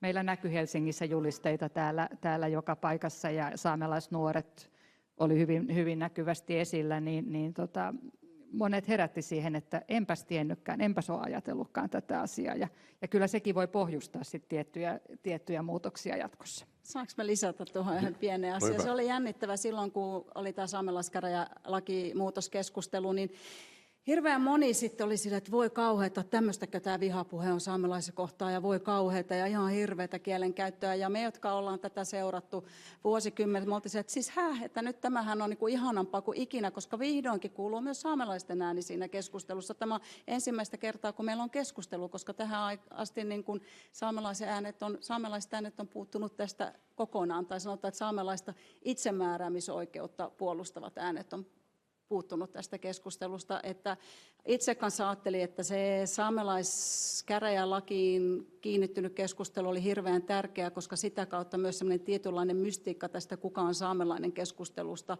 rapisi pois, ja me nähdään, että ainoat, jotka tuolla eduskunnassa puhuvat marginaalin vähemmistö on perussuomalaiset ja keskusta, jotka eivät niin kuin ole ehkä totunnaisesti olleet niitä vähemmistöoikeuksiin niin kuin fokusoituneista ryhmistä, puolueista. Niin jotenkin se keskustelu toi tämän niin kuin tutkitun tiedon ja tietämisen takana olevan politiikan esiin. Ja kun se tuli esiin, niin ihmiset näki selkeämmin, että mistä tässä kaikessa on kyse. Siksi se oli mun mielestä hyvinkin jotenkin raikas keskustelu, vaikka se sisälsi vihapuhettakin. Joo, ja täytyy vielä muistuttaa se, että juttelin tässä Veli-Pekka Lehtolan kanssa ennen kuin tulin tänne, ja puhuttiin juuri tästä taiteen ja tutkimuksen tämmöisestä yhteydestä, ja hän toi hyvin esille sen, että tämä taide, kaikki nämä kulttuuritapahtumat, taiteet, kaikki tämmöiset, mitä tässä tapahtuu, niin ne on oikeastaan sen tutkimuksen toinen puoli. Ne on semmoisia pareja, jotka kulkee, ja ne nousee aina sitten niissä semmoisissa tietyissä tämmöisissä taitekohdissa, erityisesti taiteella on tämmöisiä iso tehtävä tämmöisissä murrosvaiheissa tulkita muutakin kuin sitä tutkittua niin sanotusti kylmää faktaa, että se taiteen merkitys tämmöisen saamen tutkimuksen rinnalla, niin se on aivan keskeinen tällä hetkellä. Ja se on oikeastaan, voi sanoa, että se on 70-luvulta lähtien ollut juuri näin, että nämä kulkee käsi kädessä nämä asiat. Ja ruokkii toisiaan. Palaan vielä pikkusen siihen, mistä tuossa oli aikaisemmin puhetta, että toitte esille sitä, miten niin kuin hallinnossa tai päätöksenteossa, viranomaistoiminnassa, niin tietoisuus ja tietopohja on kauhean ohut. Miten sä, Johanna, tätä, kun katsot sieltä valtionhallinnon ytimestä, niin miten sä ajattelet, että onko näin? Ehkä mä oon nyt tänään vähän tällainen niin kuin mustavalkoisuutta karttava, eli mun mielestä tuossa on molempia tendenssejä. Me ollaan kehitetty esimerkiksi lainvalmistelun arviointiohjeita, jotka ottaa huomioon ihmisoikeudet selvästi enemmän kuin aikaisemmin, mutta toisaalta sitten esimerkiksi lainvalmistelun tahti on noussut niin, että ei vaan niin kuin saamelaisasiassa ole ylipäänsä, esimerkiksi lausuntokierrokset on lyhyitä ja niitä ei ehditä oikein ottaa huomioon. Mutta kaikki nämä liittyy varmasti niin kuin laajempiin yhteiskunnallisiin ilmiöihin, polarisaatioon ja hallituskausien suuriin vaihteluun ja näin poispäin. Mutta totta kai sitten kun mennään alaspäin saamelaistasolla esimerkiksi, niin niillä on merkitystä, mutta ei minusta voi sanoa, että ylipäänsä niin kuin tutkitun tiedon arvostus on vähentynyt hallinnossa missään tapauksessa. Se on kyllä puristuksissa monien muiden asioiden kanssa, kuten aikataulujen kanssa, mutta kyllä toisaalta on myös niitä esimerkiksi kuitenkin ihmisoikeuksia enemmän, jos katsoo pidemmällä aikavälillä, niin painottavia näkökulmia tulee esille ja meiltä niitä vaaditaan myös enemmän. Siikka-Maria toit esille kouluopetuksen ohuuden ja itse asiassa mitättömyyden siinä, mitä meidän yhteiskunnan perusopetuksessa, millainen niin kuin sitä kautta, minkä kaltainen pohjatieto tulee, niin tuleeko tämä teitä tutkijoina vastaan ja millä tavalla? No minun kohdalla se tulee vastaan oikeastaan joka syksy, kun aloitetaan saamelaisen kulttuurin perusopinnot. Ja meillä on siellä semmoinen johdantokurssi, millä kaikki alkaa. Ja jos jos meillä on opiskelijoita sillä ryhmässä vaikka 30, niin niistä ehkä 10 ihmiselle on jollakin lailla tuttuja saamelaiset asiat. Että suurimmalle osalle ne, mitä siellä puhutaan, millä niin kuin aletaan johdattelemaan opiskelijoita tähän saamelaiseen maailmaan, niin tulee yleensä aika uutena asiana, että ei olla tiedetty tai on ollut jotenkin väärä käsitys, että se on kyllä hyvin tavallista. Ja he on kuitenkin ihmisiä, jotka nimenomaan hakeutuu sinne. Kyllä joo, että se täytyy sanoa, että ne ihmiset, jotka tulee sitten opiskelemaan saamelaista kulttuuria, niin yleensä ne haluaa jatkaa sit niitä perusopintoja sitten vaikka sivuaineena, koska tavallaan se tieto, mitä me siellä opetetaan, niin se täydentää sitä, mitä ihmisillä jo on. Esimerkiksi historian opiskelijoilla, kasvatustieteilijöillä, että he haluaa niin kuin tietää lisää. Sitten, että se on kyllä sillä lailla ihmiset, että sen verran niillä on tietoa, että ne tietää tulla sinne opintoihin, se on totta. Mutta tiedetään kyllä, että niin paremminkin voisi olla, ja erityisesti opettajakoulutukseen, kaikkeen tämmöiseen, niin semmoinen ideaalitilannehan olisi, että jokainen lapsi, joka menee kouluun, niin jossakin vaiheessa oppisi saamelaisista. Ja niin kuin pitkällä tähtäimellä, jos ajattelee eteenpäin tuommoista vuosikymmenten perspektiiviä, niin se on itse asiassa ihan ratkaiseva tekijä siinä, että millä tavalla saamelaisten asema suomalaisessa yhteiskunnassa kehittyy. Se on juuri. Laura. Joo, mä ajattelin, että se tiedon puute ei ole se ainoa ongelma, vaan se, että nimenomaan liittyen ikään kuin tähän meidän ei-tiedostettuihin kolonialistisiin asenteisiin liittyen, meillä ei ole tavallaan niin kuin nöyryyttä tiedostaa, että emme tunne, vaan luulemme, että tiedämme kaikenlaista. Ja itsekin suomalaisena näihin asioihin alun perin perehtyneenä, niin sanotaan, että on mansplaining, mutta sitten on myös finsplaining. Ja olen itse ehdottomasti finsplainannut asioita mun aviomiehelle, joka istuu täällä, joka on saamelainen, jolta olen hyvinkin paljon oppinut koko tästä tematiikasta ja kaikenlaista, mitä keskustelua meillä on, ja pikkuhiljaa alkanut oppia, että en tiedä paljon, ja rakentanut sitä tietoa, että se on ehkä se suomalaisen yhteiskunnan niin kuin, että on ikään kuin otsaa kertoa saamelaisille, että keitä te olette, mitä te olette. Mehän tämän tiedän pikkasen viitaten myös, mitä Johanna sanoi, että kuinka on ollut tavallaan lähtökohtaisesti ajatus, että esimerkiksi se, että miten saamelaisyhteisön rajat määrittyy, että se olisi niin kuin suomalaisen lainsäätäjän asia lähtökohtaisesti, niin se on ehkä semmoinen asia, mikä liittyy myös siihen tietämättömyyteen. Tietämättömyys sinänsä ei ole paha asia, jos sen tiedostaa ja etenee sen mukaisesti, mutta jos ei tiedosta tietämättömyyttä, niin voi saada paljon aikaan kaikenlaista. Ja tietenkin siitä tavallaan kääntöpuoli on se, että minkälaista on sitten olla niin kuin saamelaisena niin kuin tavallaan koko ajan nähdä se todellisuus, että sä jatkuvasti joutuu edustamaan sitä saamelaisuutta. Saamelaisnuoret joutuu koulussa niin kuin tavallaan koko ajan niin kuin ajattelemaan, että edustaa nyt sit samalla tätä yhteisöä ja tämmöistä etnostressiä nuorille ihmisille erityisesti, niin se on tietenkin se kääntöpuoli siitä, että elää yhteisössä, jossa tunnetaan hyvin vähän sitä saamelaisuutta. Tuohon, mitä Laura sanoit, siis on,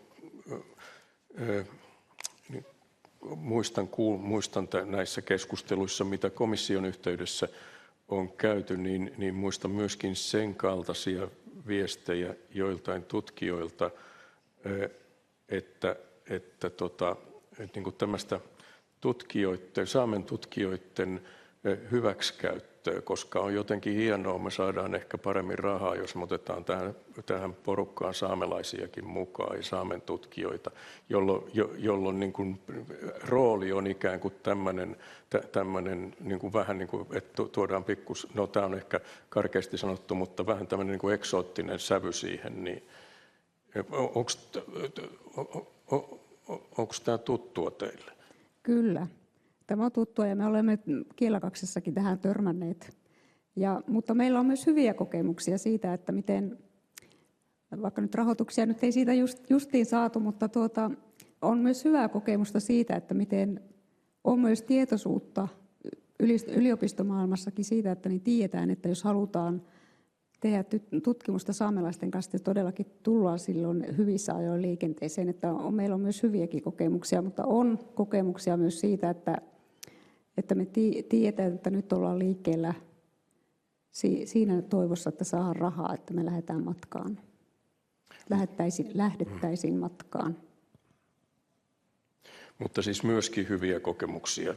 On hyviäkin kokemuksia, kyllä.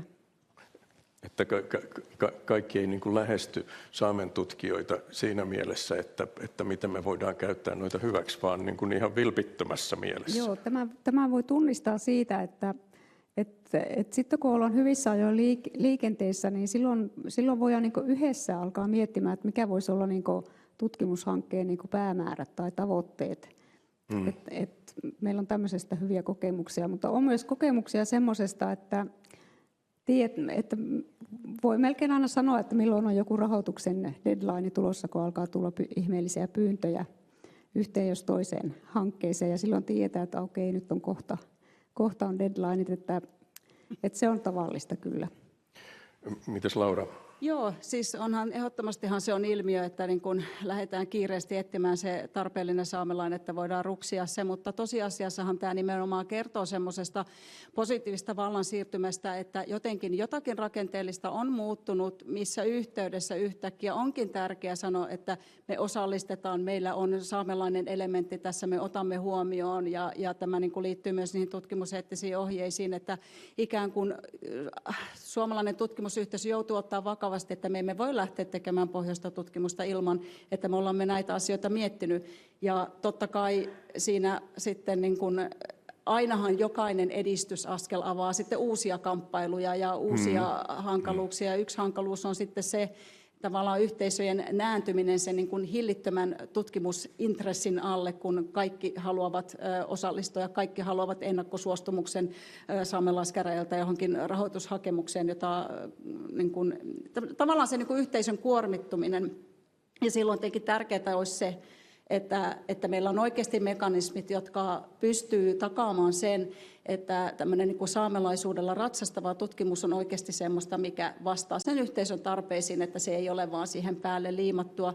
Ja tässä yhteydessä ehkä yksi tärkeä asia, mitä pitäisi miettiä, on se asiantuntemuksen lisääminen nimenomaan siellä rahoittajapuolella, siellä arviointipuolella, että meillä on näissä arviointikomiteoissa ihmisiä, jotka pystyy tunnistamaan, että onko tämä niin kuin leimattu tähän päälle vai onko tämä jotenkin niin kuin oikeasti. Ja sitten toinen asia, mitä mä haluan sanoa, että hirveän tärkeää, että luodaan ei vain saamelaisia tutkijoita tai niin kuin, saadaan saamelaisia tohtoreita, vaan luodaan saamelaisia instituutioita, joilla on sitä valtaa määrittää, niin kuin on Kielakas-instituutti, niin kuin Saamen tutkimuksen vahvistuneen Lapin-yliopistosta, niin kuin saamelainen korkeakoulu Norjassa, että on vahvoja instituutioita, jotka pystyy määrittämään tutkimusagendoja eikä toimimaan niin kuin yksittäisinä informantteina isossa tutkimushankkeessa, joka on jo valmiiksi määritelty. No mites tuo Hannele Pokka tuossa juhlapuheessaan mainitsi, että mitä totuus- ja sovintokomissio esittää, että Suomen Akatemiaan tulee perustaa Saamen tutkimuksen toimikunta ja sen yhteyteen Saamen tutkimuksen eettinen toimikunta. Tästä tuumitte. Liittyy pikkusen siihen, mitä... No varmaan tuosta mun edellisestä puheenvuorosta voi johtaa, että se olisi hyvä idea. Ja sitten tietenkin, kuten sanottu, aina kun tulee jotakin uutta, tulee uusia kamppailuja ja haasteita, no kuka siellä on, miten se toimii käytännössä, mutta tällä lailla asiat menee eteenpäin, että otetaan harppauksia ja sitten mietitään, että no miten me nyt käytännössä tämä toteutetaan ja erehdyksen ja onnistumisen kautta löydetään niitä tapoja toimia. Joo, todennäköisesti se on, tämä on nimittäin silloin kun tehtiin niitä eettisiä ohjeita, niin tämä tämmöisen ennakkoarvioinnin tämmöinen lautakunta tai joku porukka, joka niin kuin teki sitä ennakkoarviointia, niin se oli yksi semmoisia isompia kysymyksiä, mitä siellä hyvin paljon, mistä keskusteltiin paljon. Ja luulen, että semmoinen, että se olisi nimenomaan siellä rahoittajapäässä jo tämmöinen tuntemus, niin kuin Laura tuossa sanoikin, niin luulen, että se on niin kuin kaikista niin kuin ehkä tehokkain tapa. Mutta sitten tietenkin meillä on paljon muitakin rahoituskanavia kuin Suomen Akatemia, että on sitten tämmöisiä eurooppalaisia ja isojakin tämmöisiä tutkimushankkeita tai rahoittajia, mihin haetaan rahoituksia, niin se on tietenkin, askelhan se on eteenpäin, jos näin sanotaan. Mites niihin voi vaikuttaa? No niin, en oikein osaa sanoa, mutta luulen, että se on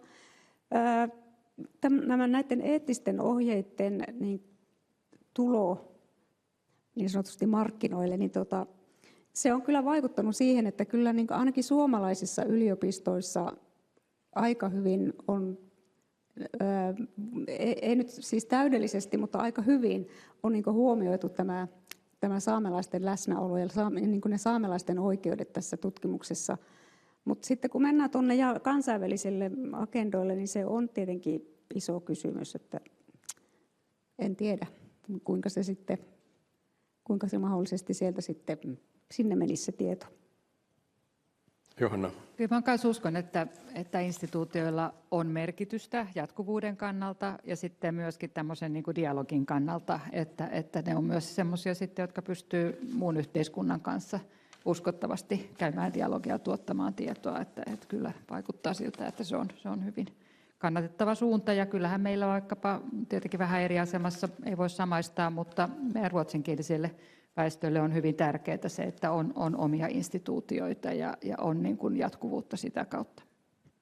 Ja sen haluan vielä korostaa, mitä tuossa puheessa sivusin, vaan ihan lyhyesti, niin se, että näiden eettisten ohjeiden yksi tärkeä tehtävä on ollut nimenomaan saamelaisille itselleen, että saamelaiset on itse jo sen projektin aikana, kun sitä tehtiin niitä ohjeita, mutta myös jo ennen sitä ja sen jälkeen, niin ovat niin kuin tulleet tietoiseksi siitä, että mitä oikeuksia ihan tavallisella ihmisellä voi olla, tai kyläyhteisöillä tai kieliyhteisöillä, että mitä mahdollisuuksia heillä on niin kuin vaikuttaa siihen tutkimukseen, mikä ei ole ollenkaan ollut niin kuin itsestäänselvää aikaisemmin, että tiedetään, kun me tehtiin semmoisia yhteisökuulemisia tässä mekin, niin tuli esille esimerkiksi sellaisia esimerkkejä, että jotkut vanhat ihmiset eivät uskaltaneet sanoa ei, koska he tiesivät, että jos he kieltäytyy jostain tutkimuksesta, niin siitä voi tulla jotakin painostusta tai hankaluuksia. Että tämmöisiä kokemuksia on. Ja näiden ohjeiden yksi tehtävä on ollut nimenomaan, että myös ihan tavalliset saamelaisetkin tietää, että että heillä on myös oikeus ihan yksinkertaisesti vaikka kieltäytyä tutkimuksesta. Ja vahvistaa siis semmoista siirtymistä objektista subjektiksi. Nimenomaan juuri näin.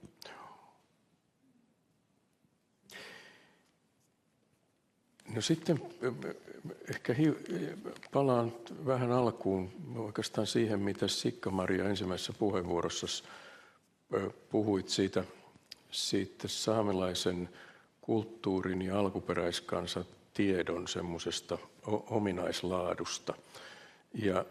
Ja sitten mä tiedän, että joku vuosikymmen sitten käytiin jonkun verran keskustelua niin kuin tämmöisen jännitteen kautta, että on niin kuin tieteellinen tieto ja sitten on alkuperäiskansatieto. Ja nyt siis sä olet varmasti esimerkki siitä, miten ne on niin kuin tasapainossa. Mutta mikä kuva teillä on että ensinnäkin, että pääseekö tämmöinen alkuperäiskansatieto, niin kuin, pääseekö se vaikuttamaan suomalaisessa yhteiskunnassa, pääseekö se vaikuttamaan niin kuin, tutkimusyhteisössä tai hallinnossa ja mitä annettavaa sillä mahdollisesti olisi. Nyt voi ajatella vaikka myöskin Johannan tonttia, että mitä annettavaa sillä voisi olla. Onko ne tasapainossa? No, en tiedä, onko tasapainossa välttämättä niinkään, mutta olen kyllä havainnut sen, että tämmöinen ymmärrys tämmöisestä yhteisöllisestä tiedosta ja tiedon tuottamisesta, joka tapahtuu niin kuin ihmisten keskuudessa ja ihmisten kanssakäymisessä ja tietyissä tämmöisissä yhteisöllisissä tilanteissa, niin En ole varma, että johtuuko se nimenomaan näistä eettisistä ohjeista tai ylipäätään siitä, että alkuperäiskansatieto on se tietoisuus sen tiedon olemassaolosta ja ominaisuuksista on levinnyt, niin olen ollut havaitsevinani, että myös muissa tieteenaloissa niin otetaan huomioon aika paljon tämmöisiä yhteisöllisiä kysymyksiä, esimerkiksi kulttuuriantropologian puolella ja etnologian puolella, että se on niin kuin, sille on ihan selkeästi tämmöinen, myös valtaväestössä on havaittu siihen, että näitä tämmöisiä alkuperäiskansa-ajattelusta lähtöisin olevia tämmöisiä, juuri tämmöiseen vaikka yhteisölliseen tietoon, tämmöistä tietoisuutta, niin se on voimistunut tällä hetkellä ja olen siitä kyllä ollut oikein tyytyväinen. Ja se, tietenkin me näen sen, koska olemme Oulun yliopistossa, meillä on esimerkiksi kulttuuriantropologit on siinä aika lähellä, niin sitä kautta tämmöinen huomio on tullut mulle ainakin. Johanna. Kyllä ehkä hallinnossakin joitakin merkkejä on nähtävissä, että esimerkiksi tämä saamelainen ilmastoneuvosto nyt on kuitenkin sellainen niin kuin pyrkimys siihen, että ensinnäkin huomioidaan, että saamelaisilla varmasti on sen tyyppistä tietoa ja ymmärrystä ilmastonmuutosprosesseista pohjoisilla alueilla, joita välttämättä muilla ei ole, ja sitten toisaalta kääntäen, että ilmastonmuutoksella on erityisiä vaikutuksia nimenomaan saamelaisten oikeuksiin ja kulttuuriin, mutta sitten tietysti mihin se sitten vaikuttaa isossa kuvassa on toinen asia, mutta kyllä mä joitakin tällaisia merkkejä näen. Se on tietysti mielenkiintoista sitten, vaikkapa silloin kun tehtiin Pohjoismaista saamelaissopimusta, niin keskusteltiin, että miten pitkälle voidaan mennä, että esimerkiksi oikeuslaitoksen puolella, että tiedetään hyvin, että USAssa on vaikka niin kuin tiettyjä alueita, joissa on voimassa alkuperäiskansan oikeus. No meillähän ei tällaista ajattelua esimerkiksi kylläkään ole, että meillä on joitakin merkkejä, mutta sitten ehkä juuri tämä niin kuin alueellisuus ja se, että me ei niin kuin tavallaan kuitenkaan ajatella, että Sápmi on Sápmi, niin se tuo siihen sitten omia rajoituksia varmasti kyllä. Mites Laura ajattelet? No, mulla tässä risteilee monenlaisia ajatuksia ja ehkä mä en osaa tähän semmoista mitään kovin tiivistä sanoa.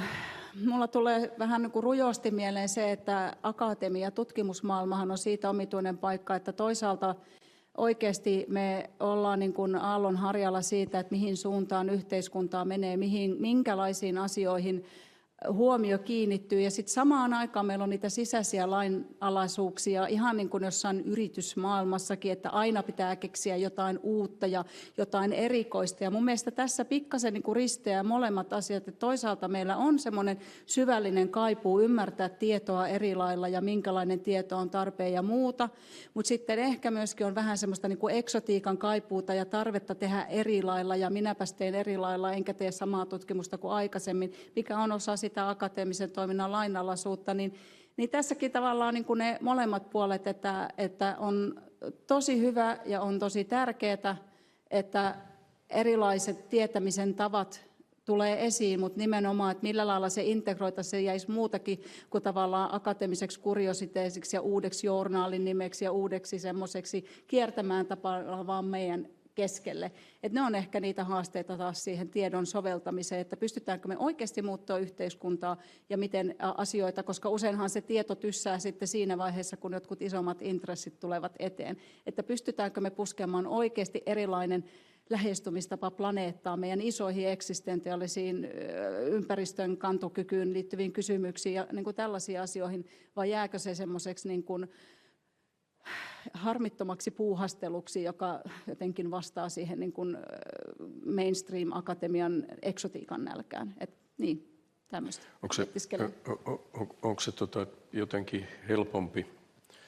Sä puhuit aikaisemmin tämmöistä pehmeistä tieteistä ja sitten tässä keskustelussa kävi ilmi, että nämä rajat on vähän suhteellisia, mutta että onko niin, tässä on siis iso kysymysmerkki perässä, että semmoinen niin kuin toisenlainen epistemologinen lähtökohta, tietämisen lähtökohta on niin kuin helpompi ottaa mukaan tämmöisissä kulttuuritieteissä tai vastaavissa mutta että miten se toimii sitten, no ilmastonmuutos tuo luonnontieteet siihen kyllä mukaan, miten se toimii talousmaantieteessä tai vastaavissa.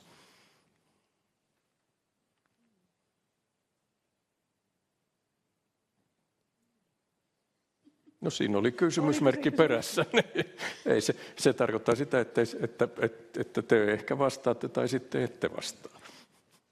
No kaipa tähän voisi tälleen kuitenkin vastata, että yleensähän tieto, oli se pehmeää tai ns-kovaa, niin siinä vaiheessa, jos se oikeasti alkaa haastaa järjestelmää, valtarakenteita ja muuta, niin siinä vaiheessa ollaan vaikeuksissa, että tavallaan riippumatta ehkä siitä, että totta kai niin kuin alkuperäiskansatieto niin kuin lähtökohtaisesti lähtee niin kuin erilaisista epistemologista, ontologista ajattelutavoista ja maailmankuvista. Ja totta kai sen niin kuin läpisaaminen johonkin politiikkaan on sen takia niin kuin hirveän monta kertaa haastavampaa, mutta sitten toisaalta kyllä me voidaan hyvinkin nähdä, että jossakin asioissa semmoinen voi puskea hyvinkin nopeasti läpi ja silloin niin kuin taas kerran se ei ole mustavalkoista, että ei voida sanoa, että koska se oli nyt tämmöinen näin, se ei oikeasti haastanut järjestelmää, että yhteiskunnat muuttuu aivan hirvittävän moninaisesti niin kuin räpiköiden ja pitkän ajan ja välillä sykäyksittäin, että mikä vaikuttaa mihinkin. Kaikki tämmöinen niin kuin tiedonrajojen puskeminen on tärkeää, mutta se ei ole niin kuin yksiselitteistä, että mä en lähtisi siihen niin kuin kahtia jakoon, että on tämmöistä niin kuin harmitonta pehmeää, koska se saattaakin sitten yhtäkkiä olla se tieto, joka vaikutti meidän ajatteluun, mutta mikä ei tapahdu hetkessä, eikä varsinkaan niin kuin yhden suomalaisen tiedekentän kautta. Hyvä. Nyt me voitaisiin antaa yleisölle mahdollisuus tehdä teille kysymyksiä. Siellä ole hyvä. Joo. Siellä on mikrofonin, saat siitä. Aha, joo. Mä oon Jan Sundberg ja mä kai edustan myös näitä Suomen tiedeakatemiat. No, se siitä. Tulee nyt vaan mieleen tässä, mä kuuntelen teitä, niin se on hyvin suomikohtaista tämä saame, koska minun näkemyksenä, ja totta kai teidänkin on, että saamelaisia on 3, no okei, Venäjälläkin on 3 maassa. Ja itse asiassa ne kommunikoivat saamen kielellä, niitä on eri vivahteita ja murteita ja niin edespäin, mutta kyllä se oddasat vaan ne tekee sen saamen kielellä. Mun kysymys sitten oikeastaan on se, että tämän, mitä se on, mobilisaatio, mitä tapahtuu, että parantaa saamelaisten asemaa, tapahtuu kyllä nähdäkseni Altan vastu sillä vuonna 80 suunnilleen siinä aikoina. Silloin Norjassa hän oli hirveän melskapaaleja ja oli Stortinget niin edessä ja muut oli mielenosoituksia. Silloin Gro Harlem Brundtland oli pääministerinä. Mutta siinä on sitten tapahtunut aika paljon sen jälkeen. Mutta jos haluaa nähdä, että saamelaisten asema parantuisi, niin ei välttämättä ole samalla viivalla näissä 3 maassa. Ja minä olen yhteydessä ollut Veli-Pekka Lehtola, mistä hänen nimeltä on mainittu, ja lukenut myös hänen tutkimuksiaan, niin kyllä se aika pahalta näyttää katsoa vähän lähihistoriaa, miltä se on ollut saamme täällä Suomessa. Kysymys oikeastaan on, että onko tämä Norjan ja Ruotsin tavallaan mobilisaatio, sen ehkä pikkasen ollut etuajassa tässä näin, että onko se ollut ratkaiseva apu myös saamelaisille ja se, että asiat on viety eteenpäin täällä Suomessa. Niin tarkoitatko se sitä alta-ajoista? Joo, ilman muuta sillä on ollut ratkaiseva merkitys. Ja itse asiassa justin tätä altakiistan aikaa ja niitä vaiheita ja niitä, mitä siitä seurasi, niin pidetään semmoisena niin kuin käänteentekevänä tässä saamelaispolitiikassa ja saamelaisoikeuksien niin kuin toteutumisessa. Että sillä on ilman muuta ollut merkitystä. Ja tässä nyt ollaan tosiaan puhuttu tämmöisestä Suomen kansallisvaltion lähtöisesti tästä asiasta, mutta tämähän todellakin on niin, että nämä asiat liittyy kaikki toisiinsa, myös Pohjoismaissa ja myöskin osittain myös Venäjällä, että emmehän me tosiaan ole yksistään täällä Suomessa, vaan että olemme niin kuin kaikissa näissä Suomessa, Ruotsissa, Norjassa ja Venäjällä oleva kansa kyllä. Joo, kyllä myöskin tässä mun prosesseissa tämä pohjoismainen näkökulma on ollut, ja 3 maassa, 4 maassa asuvien saamelaisten näkökulma valtavan tärkeä, että en tiedä, miten oltaisiin saatu läpi saamelaiskäräjälakia ilman, että olisi pystytty kuitenkin näkemään se, että tämä on niin kuin koko saamelaisen yhteisön tapa ymmärtää itsensä ja katsotaan niitä hyviä malleja. Meillähän oli myöskin tosiaan, mainitsin tuossa tämä yritys neuvotella pohjoismainen saamelaissopimus, ehkä siihen jonain päivänä vielä palataan, koska kyllä siinä minusta on edelleen paljon potentiaalia, että me voitaisiin viedä lähemmäksi niin kuin saamen kielen, kulttuurin, elinkeinojen yhteistyötä pohjoismaisesti nykyistäkin vielä enemmän. Se on eri syistä niin kuin heilunut ja on ollut erilaisia vaikeuksia, mutta ehkä toivon, että jossain vaiheessa vielä siihen sopimukseen palattaisiin ja nähtäisiin se potentiaali vielä myöskin niin kuin tulevaisuuteen entistä paremmin. Joo, nämä on hyviä nämä erot. Tulee mieleen, se on harmillista, että mistä Yle Areenasta ei vissiin enää näe, niin Märät säpikkäät, Suvi Vesti ja Anne-Kirsti Aikion tämä aikoinaan tekemä sarja, niin siellä oli muun muassa sellainen Tahdon olla Norjan saamelainen musiikkiversio, mikä tiivisti hyvinkin paljon asioita, mutta se, että itse olen ainakin kokenut, että Ruotsin ja Suomen kohdalla on aina vähän semmoinen niin kuin surkeuskilpailu, että missä menee vielä huonommin. Että Norja on siinä omassa sarjassa, mutta Suomi ja Ruotsi on kyllä niin kuin ne surkeat. Ja sitten kuitenkin mä oon joutunut viime aikoina miettimään myös sitä, että itse asiassa siinä, missä Ruotsissa ja Norjassa, niin saamelaisten maat ovat hyvinkin uhattuina. Vihreä siirtymä on ihan hirveän iso asia kummassakin, kaivosten laajeneminen ja kaikki tämmöinen. Niin itse asiassa, siis Suomihan haluaa olla aina EU-mallioppilas, NATO-mallioppilas, niin tässä meillä voisi olla pikkumahdollisuus olla mallioppilas, koska Suomen saamelaisten kotiseutualueella ei ole juurikaan tämmöisiä isoja ekstraktivistisia hankkeita, että täällä ollaan niin kuin onnistuttunut pitämään ne poissa, ja nyt kun on tämä uusi saamelaiskäräjälaki ja yhteistoimintavelvoite, niin siihen on vielä entistä paremmat eväät. Ja yksi syy ei varmastikaan se, että me ollaan niin kuin oikeuksia ymmärtäviä. Syy lienee se, että meidän saamelaisten kotiseutualue on tarkasti laissa rajattu, ja se on niin pieni, että Suomi on ehkä valmis luopumaan joistakin asioista, kun taas Ruotsissa ja Norjassa se alue on hyvinkin laaja, että ehkä voidaan tästäkin mennä, mutta kaikissa asioissa Suomi ei ole ihan huono, ja tämä on tosi tärkeää, että pidetään kiinni tästä myös jatkossa, että meillä se pienoinen, piskuinen saamelaisten kotiseutualue, mikä on rajattu laissa, että se pidettäisiin vapaana näistä ekstraktivistisista hankkeista. Joo, ja täytyy sanoa, että se, jos me halutaan vähän vertailua tehdä, niin ollaan huomattu se, että esimerkiksi näissä kielikysymyksissä Suomi on kyllä aivan kärkimaa, että meillä on, ja se johtuu nimenomaan myös juuri ehkä tästä saamelaisalueen niin kuin pienuudesta, mutta myös siitä, että niin saamelaiskäräjät on ymmärtänyt kaikkien 3 saamen kielen niin kuin merkityksen, ja lähtökohtana on se, että ne on niin kuin tasavertaisia kieliä, ja se on tasavertaisia kieliä niin pitkälle kuin se vaan on mahdollista. Mutta sitten kun jos katsotaan niin kuin vaikka Ruotsia ja Norjaa, niin se tilanne on jo heti paljon mutkikkaampi, että täällä se on niin kuin, tässä asiassa täytyy sanoa, että ollaan kyllä aika hyviä. Entä vielä yleisökysymyksiä? Joo, ole hyvä. Toimii. Kiitoksia erinomaisesta paneelista. Mä ehkä jatkaisin tätä pohjoismaista kysymystä, että miltä näyttää saamen tutkimus, jos verrataan Pohjoismaita keskenään, että esimerkiksi tällä nyt sinun alueellasi, joka koskee käsitöitä tai kulttuuria. Ja sitten kysyisin vielä tästä Venäjästä ja nyt tästä tämänhetkisestä tilanteesta. Varmaan ehkä Laura voi sanoa jotain arktisista jännitteistä, että onko se yhteistyö Venäjän suuntaan nyt tämän sodan takia pahasti katkennut vai pystyykö saamelaisyhteisö tai tutkijat pitämään sitä yhteyttä yllä? Sikka-Maria, aloitatko sinä? Joo, tämä pohjoismainen yhteistyö tässä esimerkiksi Tuotsi-tutkimuksen saralla, niin sehän on, sitä tehdään jonkun verran kyllä.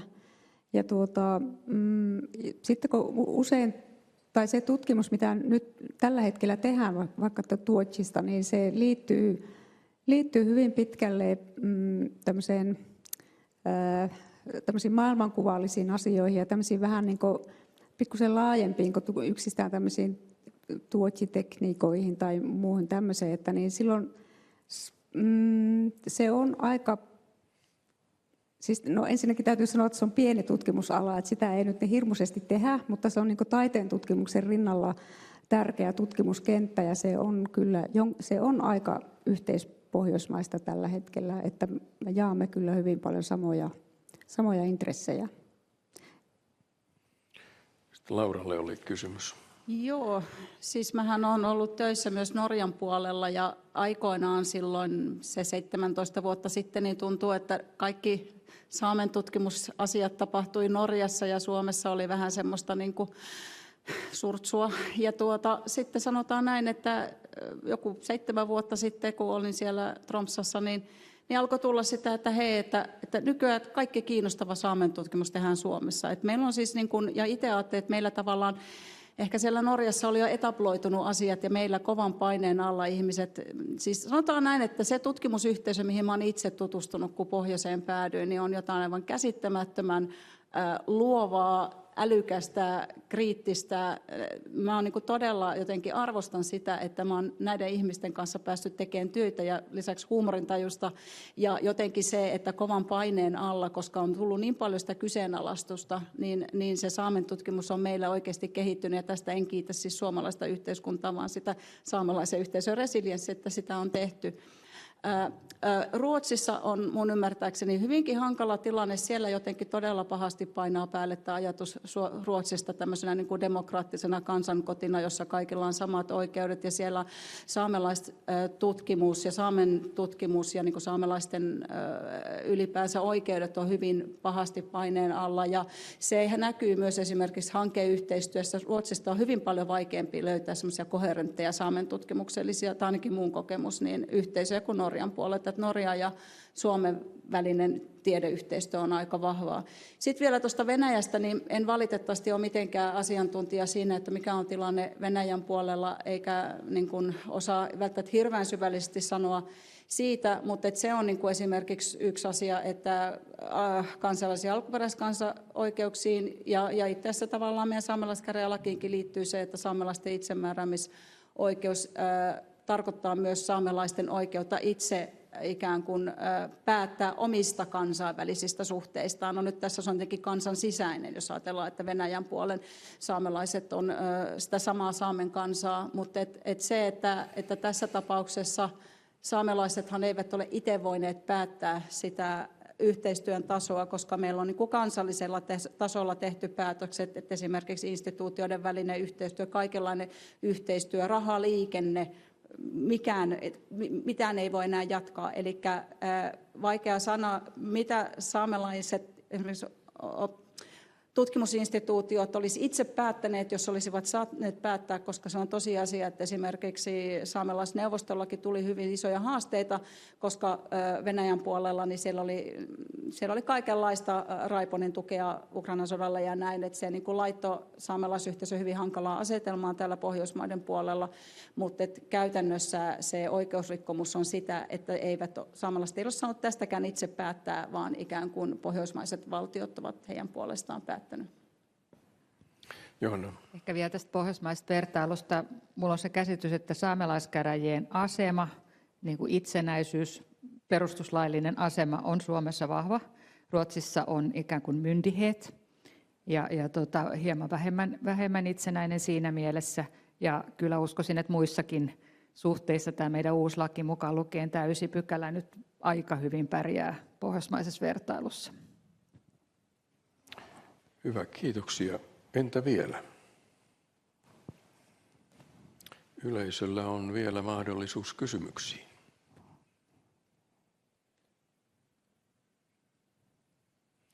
Ja ole hyvä, siellä perällä. No niin, Laitin Outi Helsingin yliopistosta ja oikeastaan pohjustan vähän tätä mun kysymystä, kun liittyy tähän yhteispohjoismaiseen toimintaan myöskin, niin minulla on totta kai moniakin kysymyksiä varmasti just tälle paneelille. Tämä on ollut mielenkiintoista seurattavaa, mutta oikeastaan ehkä haluaisin kysyä tästä että millä tavalla nyt sitten, kun on nämä totuus- ja sovintokomissionkin suositukset ja että on myös saamelaiskäräjien laki, neuvotteluvelvoite, niin kuinka hyvin tunnistetaan ehkä sitten näitä asioita, missä sitä saamelaisten oikeuksia tulisi ottaa huomioon. Ja sidon tämän nyt ehkä siihen, että itse tutkin siis saamelaisten mediatoimijuutta ja erityisesti asioissa, jotka ehkä liitetään enemmän siis tämmöiseen nuorempaan porukkaan, että vaikka tehdään pelejä tai muuta tämmöistä. Ja nyt on keskusteltu myös pohjoismaisesti siitä, että rajoitetaan nuorten median käyttöä. Ja kun me tiedetään jo Suomesta sen verran, että 2 lasta 3 asuu saamelaisalueen ulkopuolella, ja tällä hetkellä erittäin voimakkaasti se lasten ja nuorten oikeus omaan kulttuuriin ja kieleen, se kasvaa verkossa ja erilaisilla verkkoalustoilla. Et saamen etäopetus on ollut yksi ratkaisu siihen, miten saamen kieliä elvytetään ja kulttuurin kuulumista vahvistetaan, mutta se myös säteilee siihen vapaa-ajan toimintaan, verkkopelaamiseen ja kaikkeen tämmöiseen. Niin onko hirveän, tai miten mä nyt muotoilisin tämän kysymyksen, että yhteispohjoismaisesti keskusteltu siitä, että millä tavalla turvataan näitä saamelaisten lasten ja nuorten oikeuksia sitten myös siellä uusilla media-alustoilla? Olipa hyvä pointti, että kyllä siis sinänsä Suomessa meillä on tosiaan vireillä, niin kuin varmaan tiedätte, tämä Lapset ja some-hanke, niin on toki tunnistettu se, että siinä on paljon lapsen oikeuksiin liittyviä aspekteja, ehkä aivan erityisesti vähemmistönuoret, saamelaisten osa voi mainita vaikkapa LGBT-nuoret, niin heillekin sillä verkkoyhteisöllä on aivan erityinen merkitys. Ja kaikki Pohjoismaat taitaa kyllä tehdä tätä hommaa tällä hetkellä aika niin kuin itsekseen, ainakin niin kuin nimenomaan tätä hanketta. Mutta sun kysymys nostaa tietenkin tämän laajemmankin kysymyksen, että miten tunnistetaan nämä relevantit kysymykset, ja siinä on varmasti paljon tehtävää. Että uusi laki on toki hirveän paljon tarkempi, ja varsinkin jos jaksaa käydä läpi ne lain perustelut, niin siellähän on hyvinkin seikkaperäisesti tuotu esiin esimerkkien kautta ja sitten ihan tämän niin kuin mekanismin kautta, että millä lailla tulee käydä hyvät yhteistoimintaneuvottelut. Se on ehdottomasti enemmän kuin vain tämmöinen lausuntoprosessi, vaan siinä on ne kriteerit aika hyvin. Nyt sitten seuraava vaihe on, että tätä täytyy lähteä viemään eteenpäin. Ja yhdessä saamelaiskäräjien kanssa me ollaan myös suunniteltu tällaista aika laajaa viranomaisten koulutusohjelmaa alkaa jo tässä kuussa. Ja siinä varmaan riittää tekemistä ja yhteistyötä kyllä. Ja nimenomaan tämä dialogia esimerkiksi juuri tämän tyyppisten teemojen nostamisessa pöydälle, mitä nyt teit. Tämä oli tosi hyvä pointti. Kiitos. Entä vielä?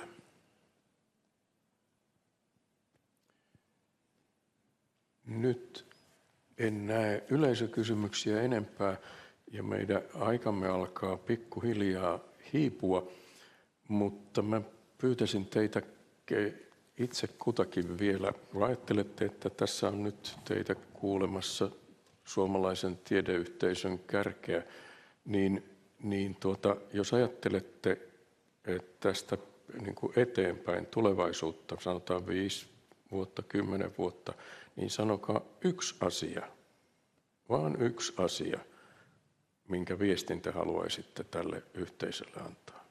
Yksi asia.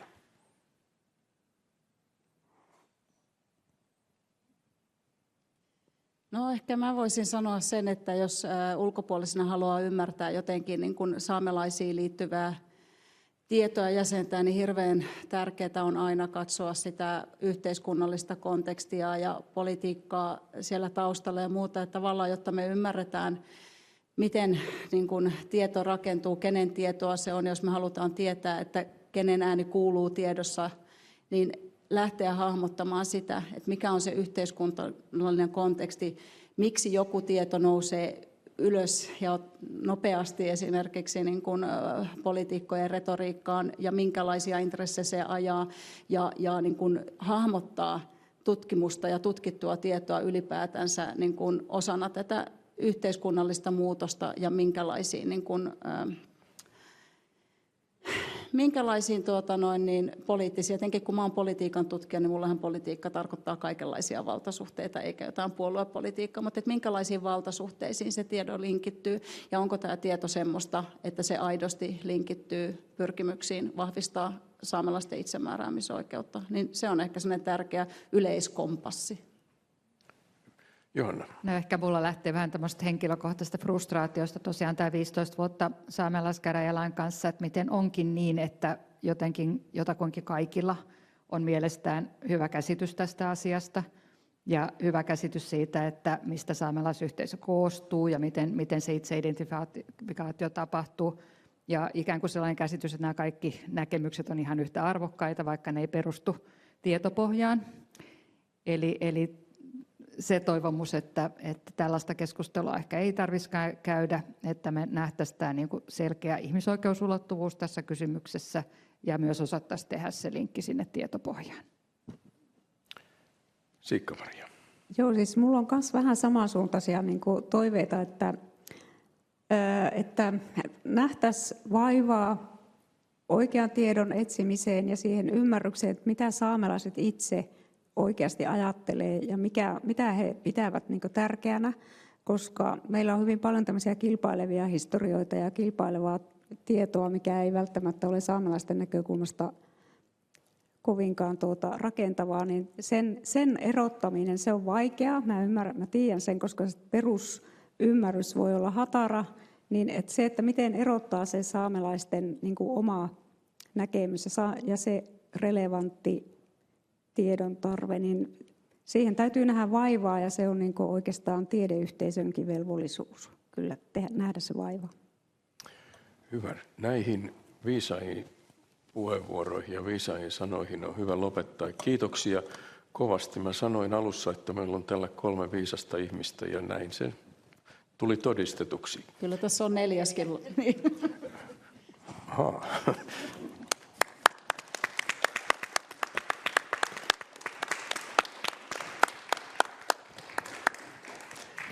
Kiitos. No niin, kiitoksia arkkipiispalle hienosti vedetystä paneelista ja panelisteille keskustelusta. Kiitos vielä juhlapuheesta ja palkinnon saajan puheesta ja taiteilijalle palkinnosta. Vaikea tässä on sanoa lopuksi yhtään mitään, mutta kyllä sitä ajattelin, että kyllä tutkimuksen kannaltakin Saamenmaa on valtava voimavara Suomelle, Pohjoismaille, Euroopalle ja ehkä koko maailmalle. Ja kyllähän tässä nyt alkuperäiskansat ja alkuperäiskansoja koskeva tutkimus ja alkuperäiskansojen osallistuminen tutkimukseen, niin kyllä se saa ihan uudenlaisia merkityksiä myös ilmastonmuutosta silmällä pitäen.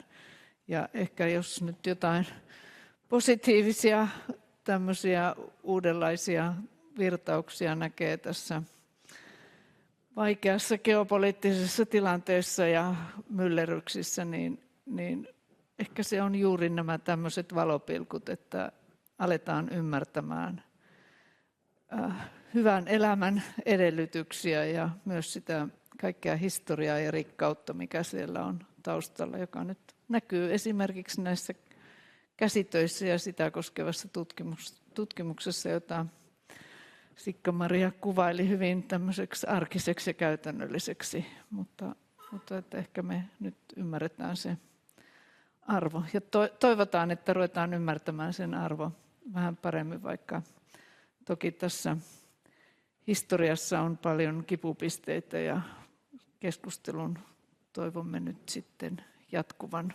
myös tämän totuuskomission työn osalta.